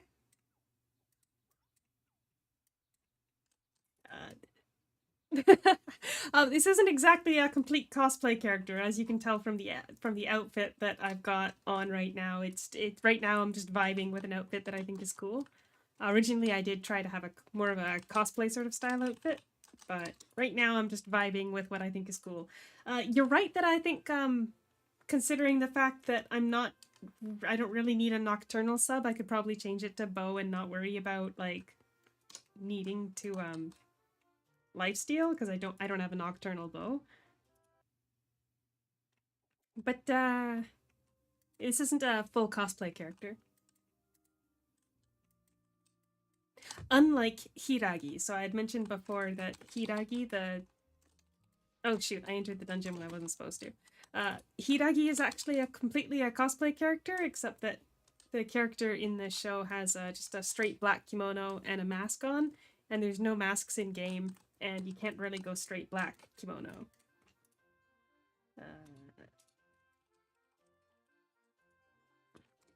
Alright, and now that I've wasted my solo challenge instance entry, we're just gonna have to go into regular. Hiiragi?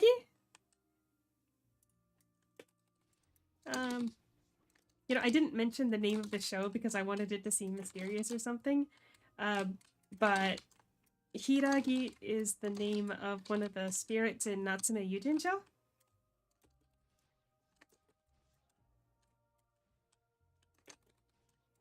Which is a show that I like quite a bit. I don't have the name Natsume. I've only got the 3 spirits that Natori has.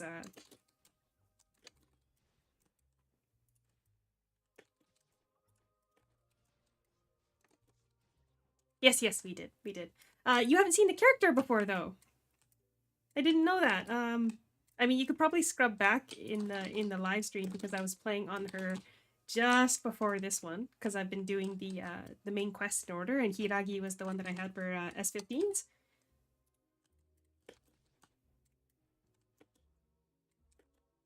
I mean, it's not perfect, right? Because there isn't really like a straight black kimono, but obviously she's Itachi because, of course, she's Itachi.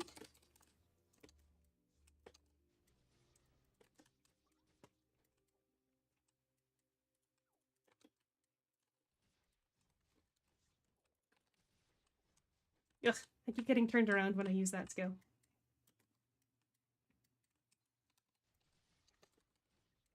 But yeah, I can quickly pop over to the character select right after we finish this dungeon if I would run in the right direction for once.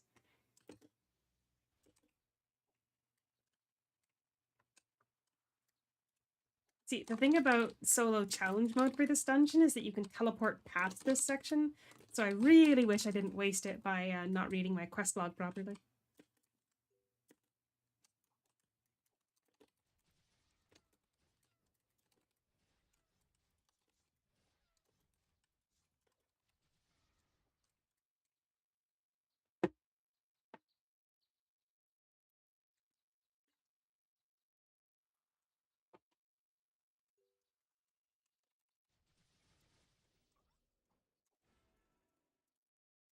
Okay, here we are.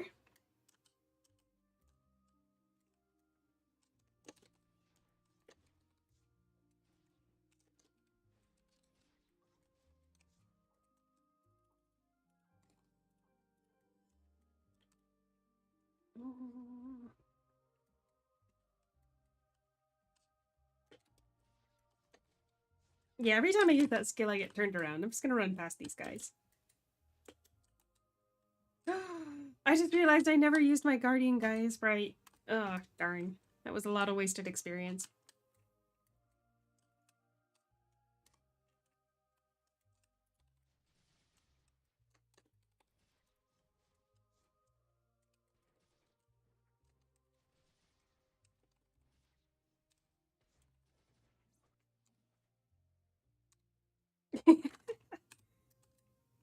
Nice pose.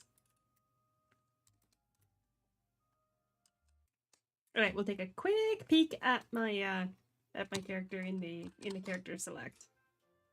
Real quick.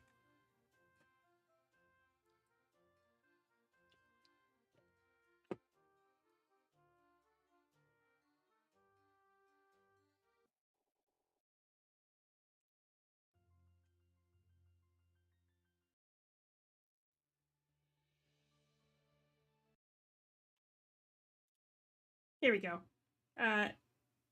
There's no real face mask, so she's got on the eye cover that counts as a head piece, and then the mask over the mouth that counts as a face piece. And then of course, when you're in combat, the Muramasa Itachi, it doesn't have any accessories or anything on it, so it looks a lot like the one that the character uses in the show. So that's my it's my Hiiragi. And of course, Urihime is not cosplaying, but just I really like the name. And Sasago isn't cosplaying either because I mean all three of them just wear a black kimono. But yeah, I've got Urihime, Hiiragi, and Sasago. Thank you. I really felt like I was working within some pretty restrictive options because like very few things will let you be just plain black.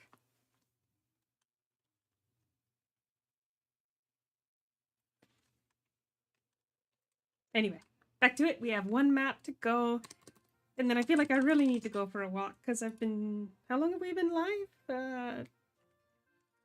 Maybe this isn't something to say after I've done like 12-hour streams before, but I feel like I really need to go for a walk. Yeah, it's been about 3.5 hours. So generally, we've been going at a rate of a little under half an hour for every map. So we should be done at 6. Or just before 6. Is that the first time of the festival parade things in Navea? 6 o'clock? Because I was thinking that if we were still going at that point, I would stop by just to see it.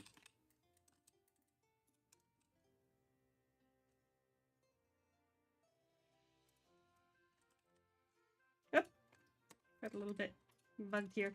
So occasionally, if you have difficulty talking to NPCs, you can fix it by just opening up your mail and closing it again.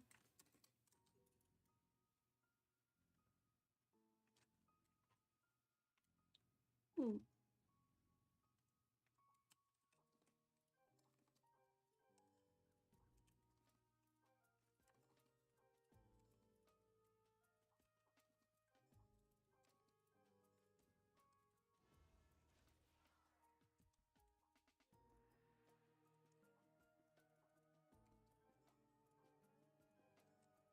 All right.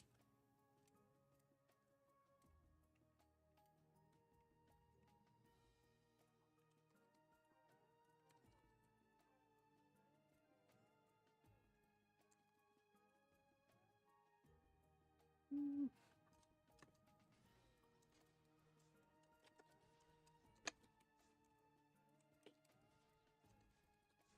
It should be 6, right? 6 o'clock for the first carnival? Hmm.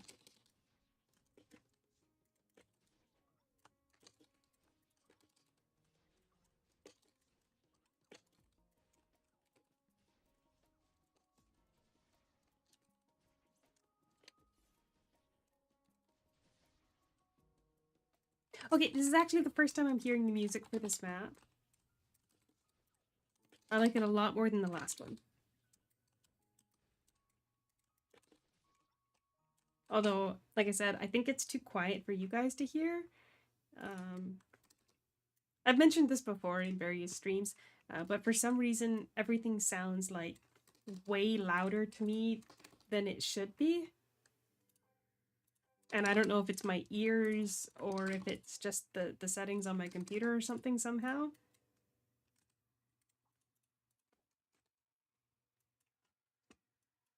But yeah, like to me, it's loud enough that I feel like I need to talk louder to be heard over it. But I can see on the like on the OBS capture that it's not even registering.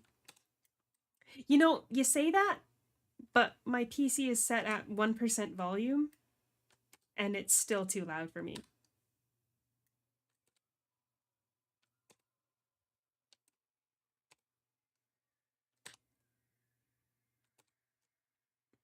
It's funny because I actually Googled it recently,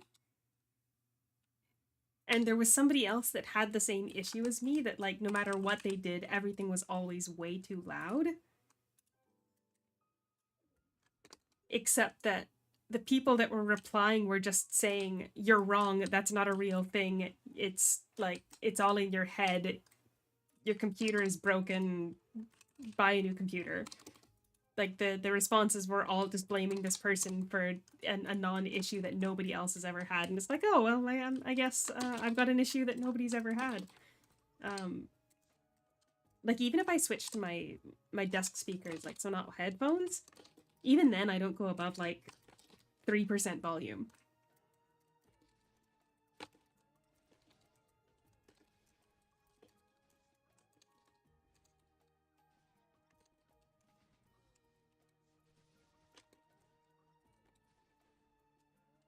Uh, honestly, I'm gonna say that because of how long I've been dealing with this issue, which is every computer I have ever had in the last 15 years, if it's an option that somebody would recommend, I've tried it. Right now, the way that I've been kind of sort of handling it is by I don't know if you know like the mixer for Microsoft.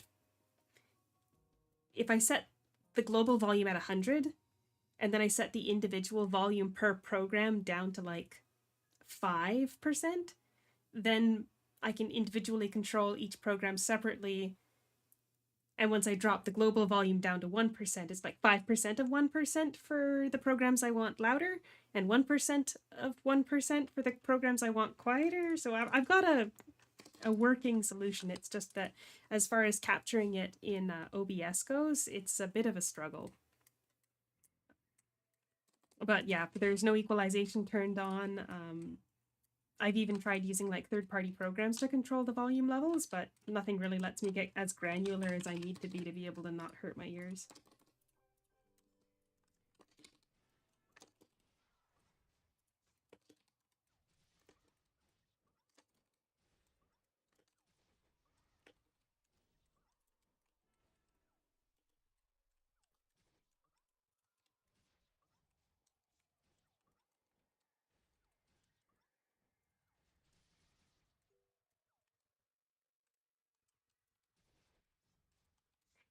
Yeah, so like I set my YouTube, like I set my browser at like I said, 5%, global volume at 1%, and then on YouTube, I'm then also scrubbing it down to like 2%, 3% in order to not be too noisy. But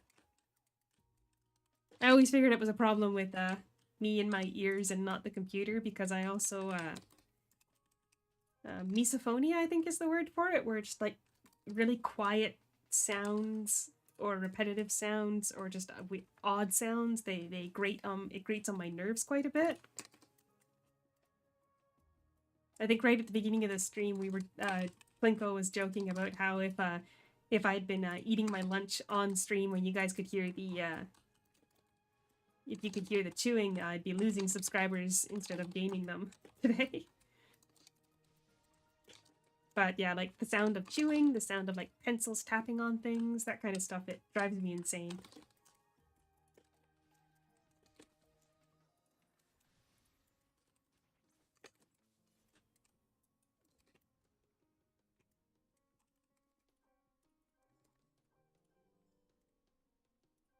Seriously though, it's like I said, it's not diagnosed or anything, but I think misophonia is the word for it, where you just like extremely affected by sounds. The invention of active noise canceling headphones has been game changer for my life. Like, amazing difference that it makes when you can just like use active sound canceling to just, or active noise canceling to just hear silence.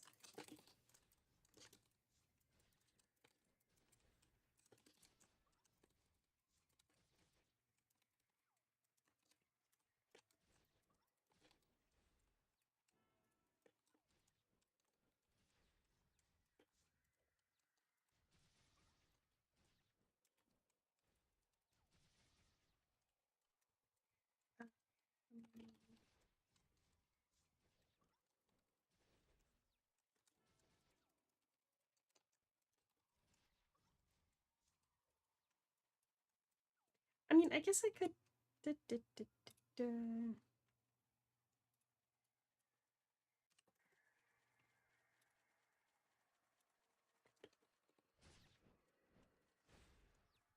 Okay, I just popped up the game volume to 400%.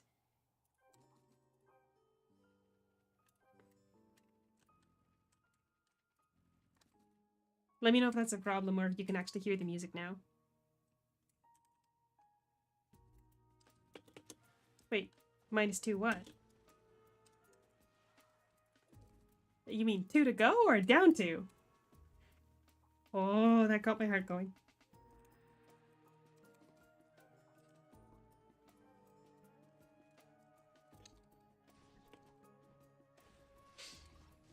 Oh, take a breath.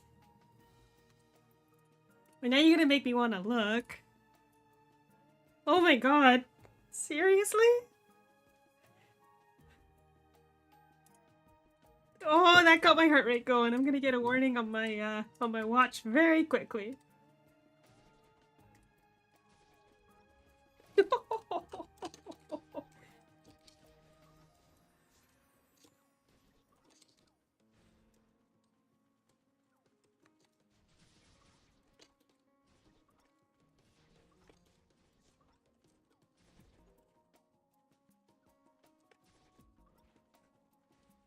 It's just surreal, you know? Because, like,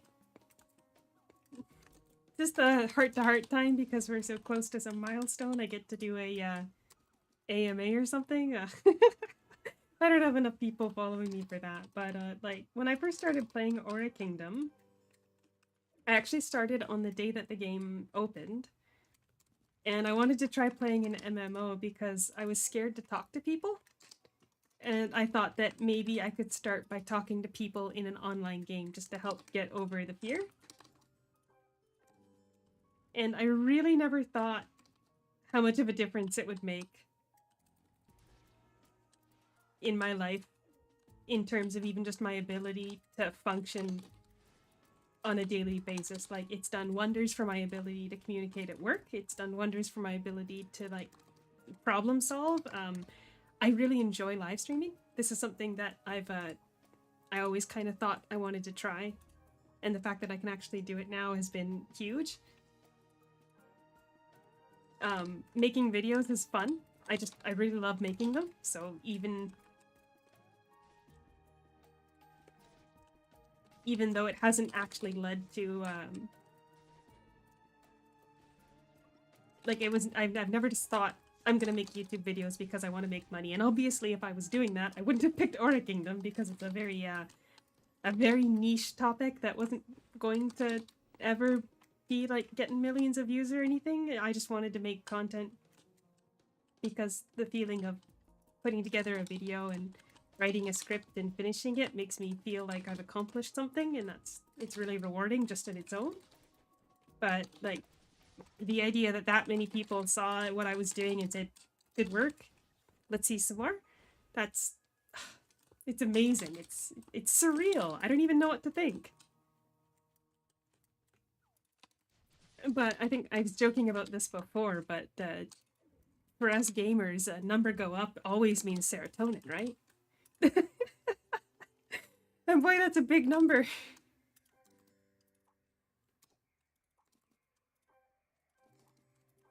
Oh boy. Oh no, I'm crying a bit.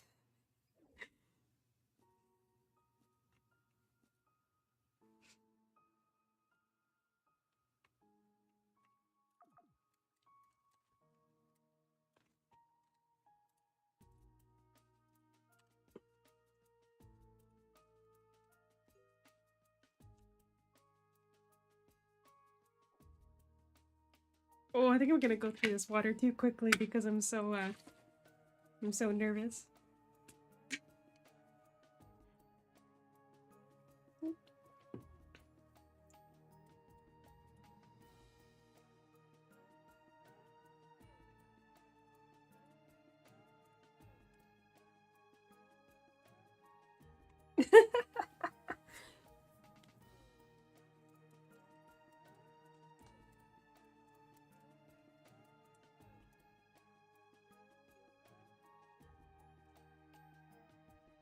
Okay, I can see that the music is now registering on the OBS, so you could probably hear it now, ish.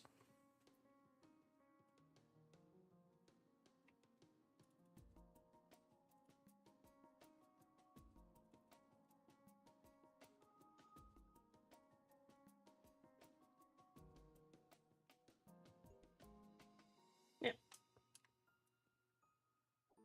yeah, it's quite nice.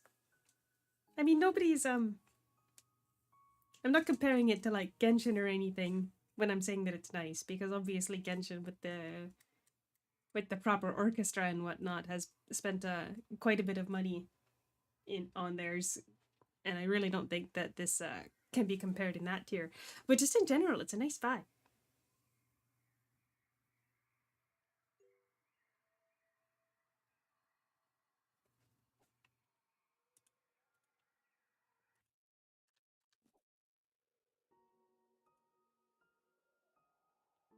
Yeah, I did. I actually put out a video about what I was feeling when I played it over the first weekend. I am still playing it per se, but the truth is I don't want to advance the story. I just want to run around and kill things because I find the combat itself is just really enjoyable. And this is gonna sound really bad. The time spent in cutscenes is time that I wish I was killing things. So I read that in the future they are planning on making it so that you can skip through any cutscene. And they warn you, you're gonna lose track of what's going on in the story.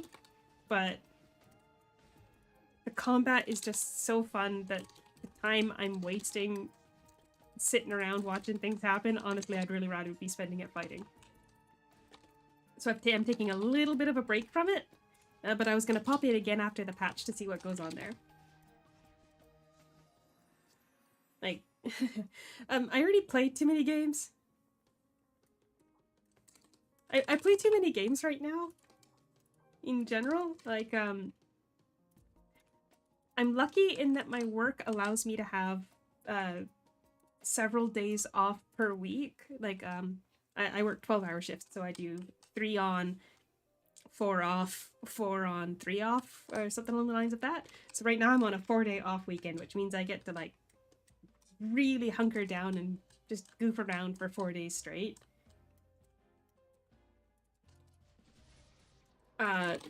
But on work days, like especially games that they want you to log in every day and do like dailies and whatnot, I don't really have time for that right now.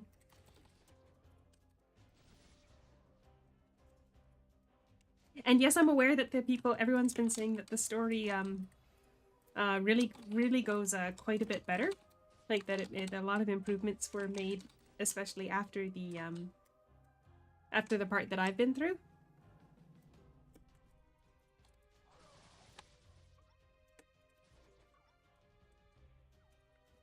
But it really just comes down to actually having time to ingest it.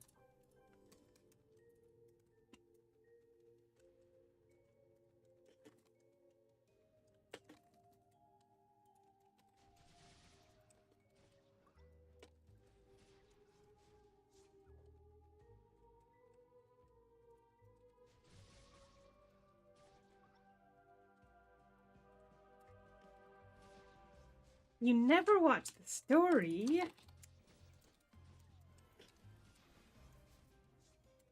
And, you know, honestly, that's fine. I'm not that you need me to tell you that the way that you play video games is fine or anything, but... Oh, that's completely fair. But, like... That's a good point, Sazen.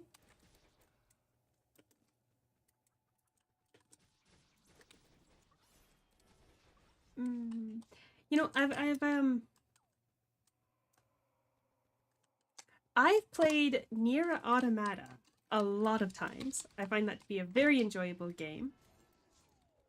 But I also picked up the I think what was the English name? Long Story Short, I think was the English name, but in Japanese the novel was called Nagai Hanashi, I believe. But equally whatever of a name. But regardless, I enjoyed the way that the story was told in the game way more than reading a novelization of it. I thought reading the novelization would be a good fit because I knew what was I knew whether or not I was understanding what was written properly. Like I knew whether or not I was properly getting the details because I was familiar with the details. But definitely Nier Automata was way better as a game than as a book.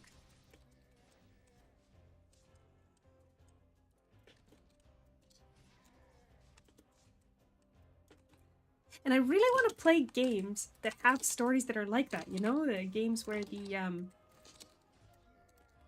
story has to be told through a game.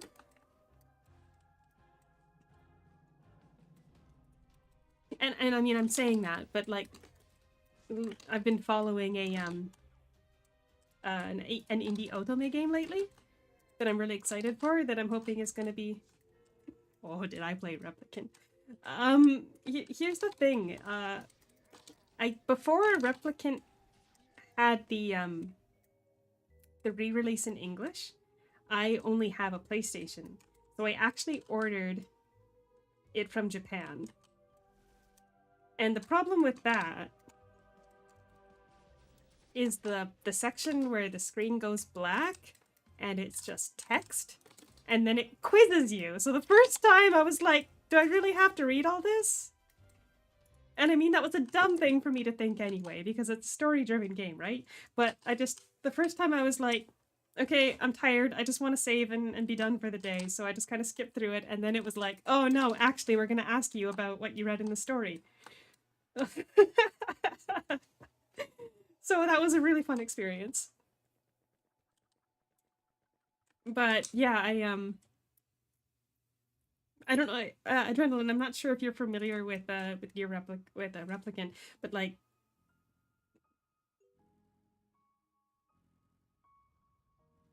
Oh, you mean the fake underground church?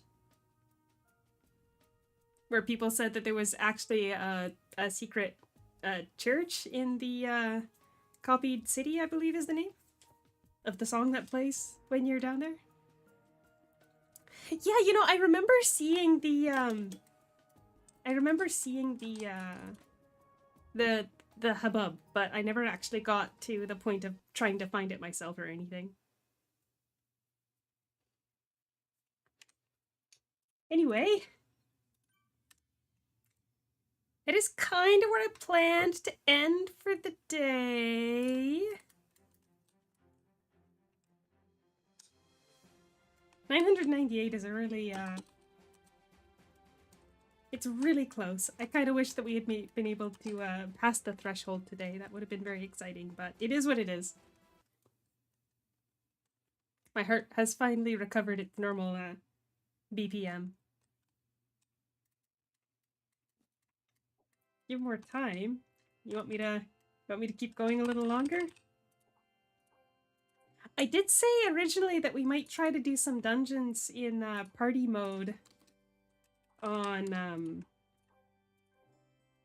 my holy sword after. So, okay, here's what we're gonna do. Oh, wait, don't do that. Don't do that. It's I already felt bad because on Father's Day when I was chatting with my dad on the phone, he asked what I was doing, and he ended up subscribing, and I felt like, wow, that's not really a legitimate subscriber, is it? But it's my dad, so he's a real person, so we're just gonna go with it.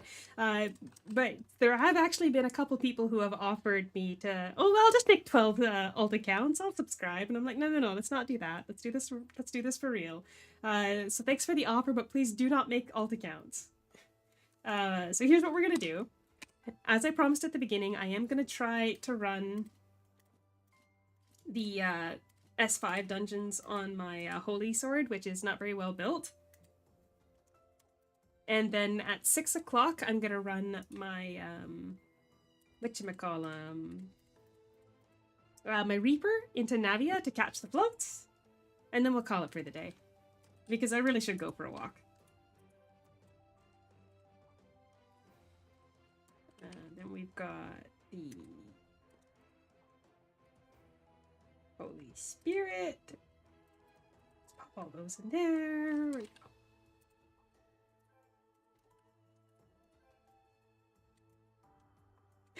And I forgot to use the proof of mission after I even mentioned it. Leave it at that. Oh well. Anyway, so we're going to try to run the S5 dungeon in party mode on my holy sword. Which probably means I should have a bird handy.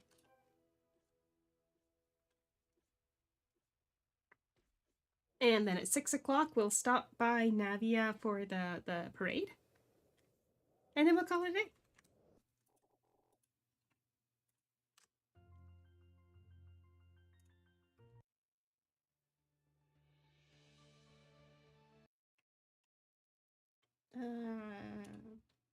Athol.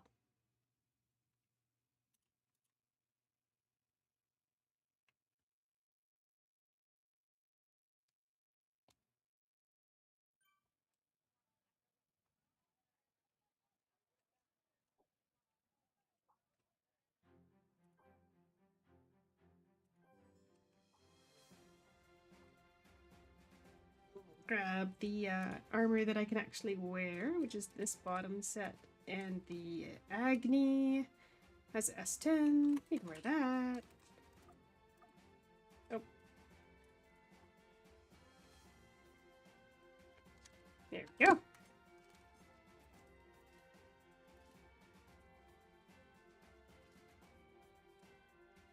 That looks pretty good.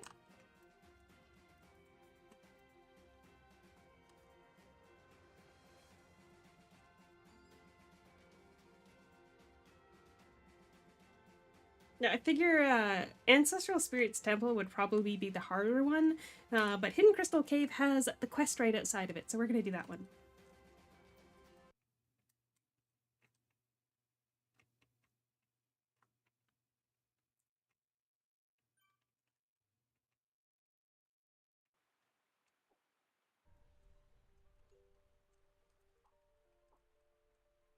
Alrighty, let's go.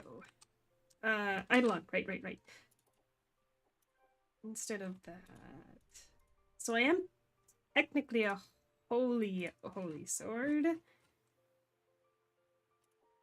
No, he's more of a general Eidolon.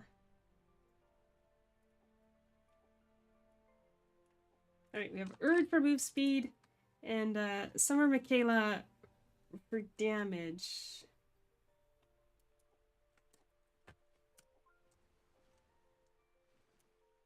May as well try Hell mode. We have a slight chance of reaching a tier at the end. Yeah, I don't think this is going to be a problem.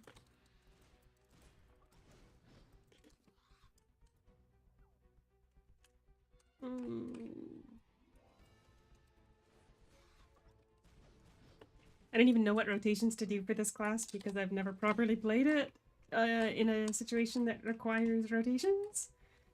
So we're just gonna throw a...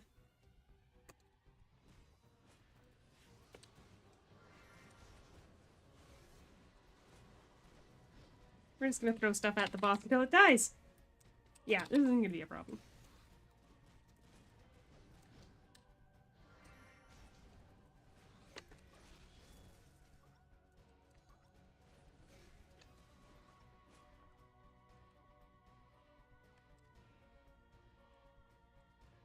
I remember when this class first dropped and people were watching like some absurd nukes where people would just like stand behind the boss, and the second they'd spawn, they'd use a smiting edge and just one shot, complete nuke.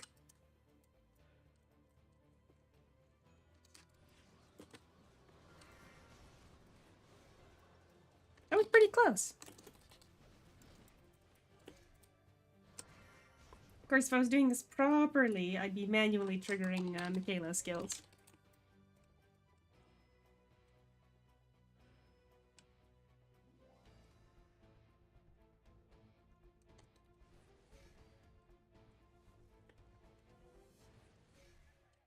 I just really like that gap closer, right? Like, as far as gap closers go, that's a really satisfying one.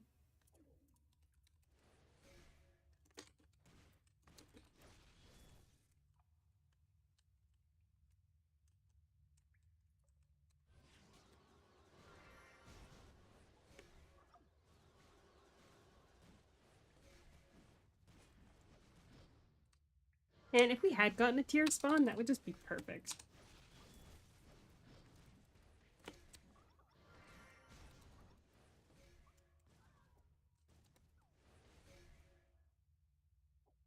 All in all, that was pretty good, though.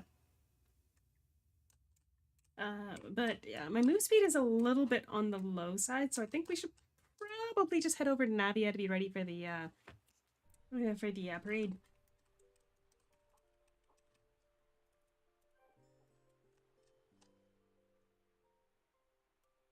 Drop off my gear before I forget it here.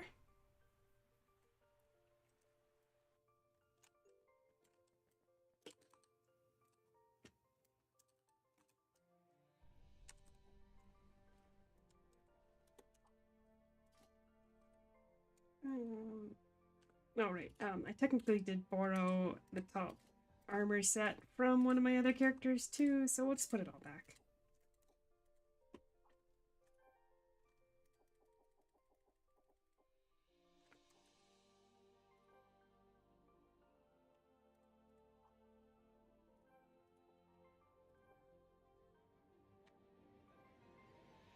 That should be everything.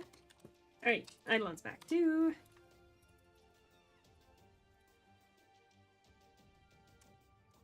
I'll keep Eligos. I normally use Eligos on here when I'm doing Dimension Hall because my, for the S5 Dimension Hall, it's not too bad, but for S1, it's almost like my accuracy is way too low or something.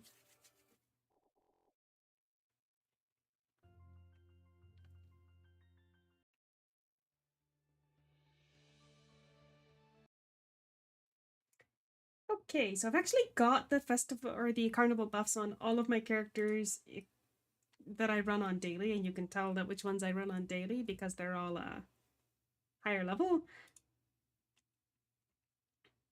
Best PvP class. People were saying that I've already admitted that I hate PvP, but I think people were saying that like what was it? Bard and Was it Stellar Severe? There was one that I was really shocked to hear.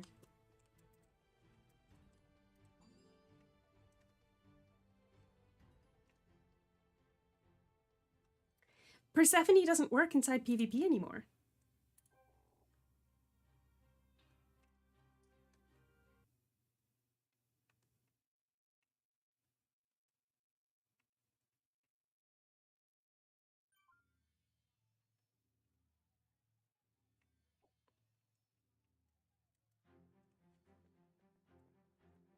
Yeah, if you're going in when you're not prepared with a full set of PvP gear, and even if you're going in mostly prepared with a pretty good set of PvP gear, that's basically the experience of most players, which is why PvP doesn't do so hot. Everybody just lined up for the parade. Just in time. So my experience has been that if you're trying to get all the parade buffs, the easiest way to do it is just to stand still.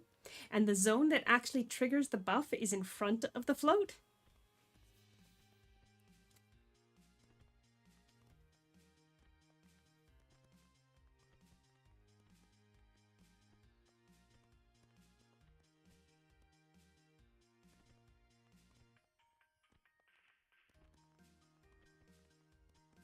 But anyway, there's also, I think other people have figured that out because they just pop on a support key or a cube and wait right in the line, and then when they get back to the computer, they've got the buff.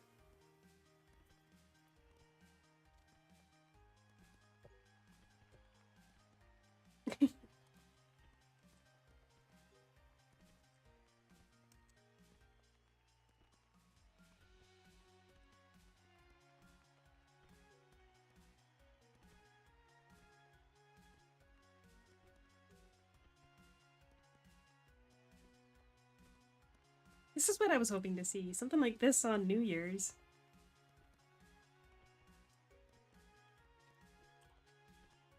Should I say something silly in World Chat? Oh, I need to buy a megaphone.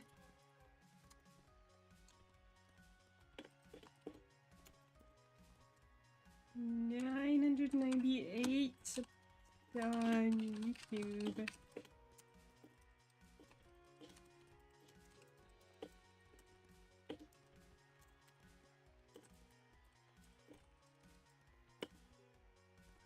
And we'll throw a nosebleed at the end. Everybody likes a nosebleed emote.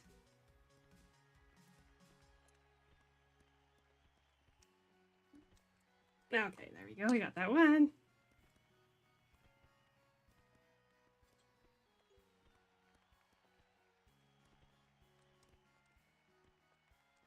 Let's see if that worked.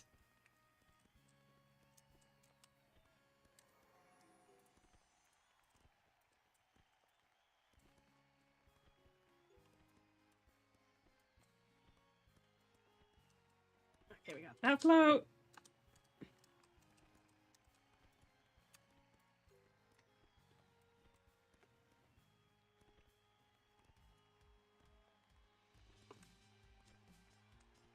There we go. Now we got all four.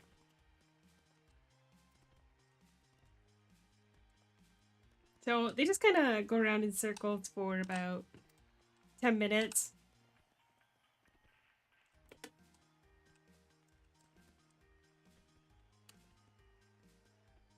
And they spawn them 4 times a day, every half an hour starting at 6 o'clock until 7:30, I guess it is.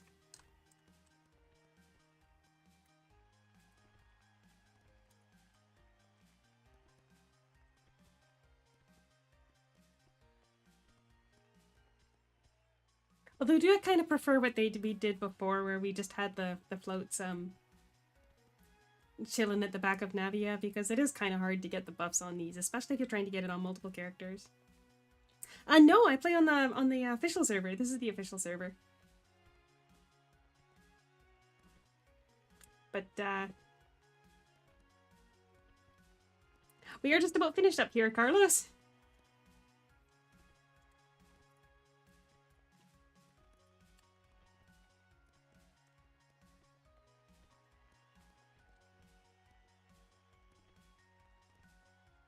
I was just gonna watch the fireworks and then call it a day because I've been sitting a bit too long.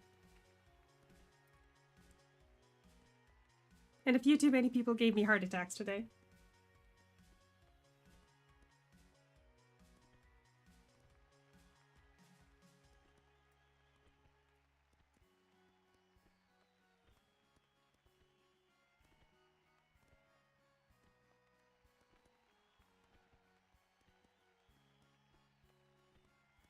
Oh my god, is it 999?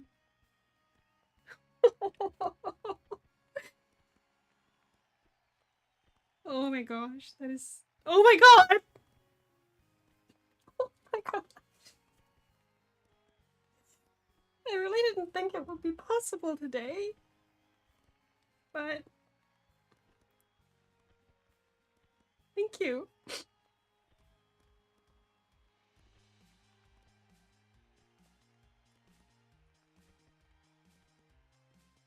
No, for real though, thank you. That's...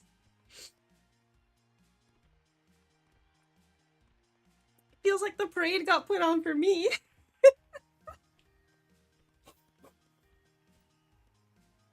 Thank you, Shadow.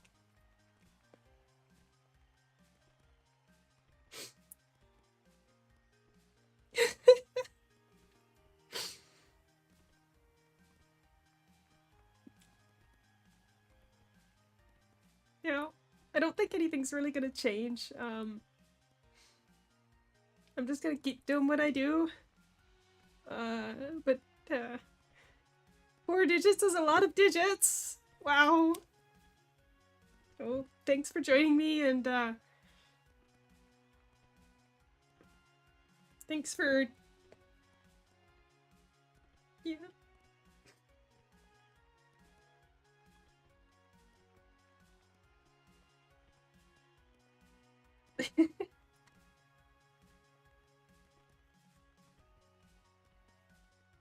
Oh, jeez. I wish I could have something better to say. Maybe if I had prepared a script ahead of time. I just really didn't think it was going to happen today. Seriously, thank you everybody that tuned in, and thanks everybody that subscribed. Jeez, it's already over. Thank you, everyone. Thank you, Shrimp. And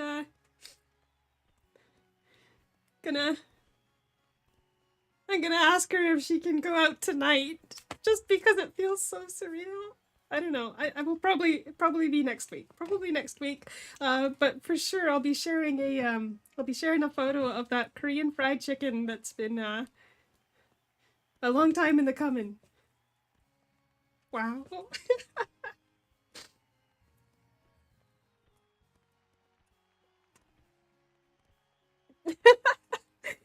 Thank you, Kat. If it wasn't my phone that was actually doing the capture for my VTuber, I would text my friend right now and tell her that we're going out for chicken. Wow.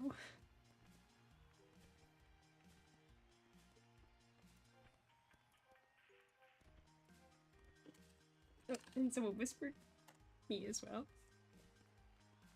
Well, that's I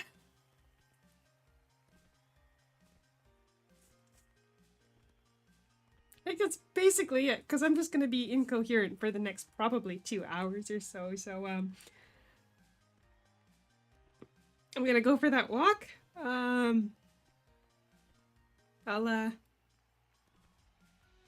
Yeah, I'm sorry, it's a lot right now. It's a lot. So thank you very much to everybody. Don't forget to stop by the parade in Navea before the patch ends, especially if you've got alt characters that are that you can get these buffs on, because they last 24 hours total. So if you're just doing like daily stuff on them, you'll be able to keep them for quite a while.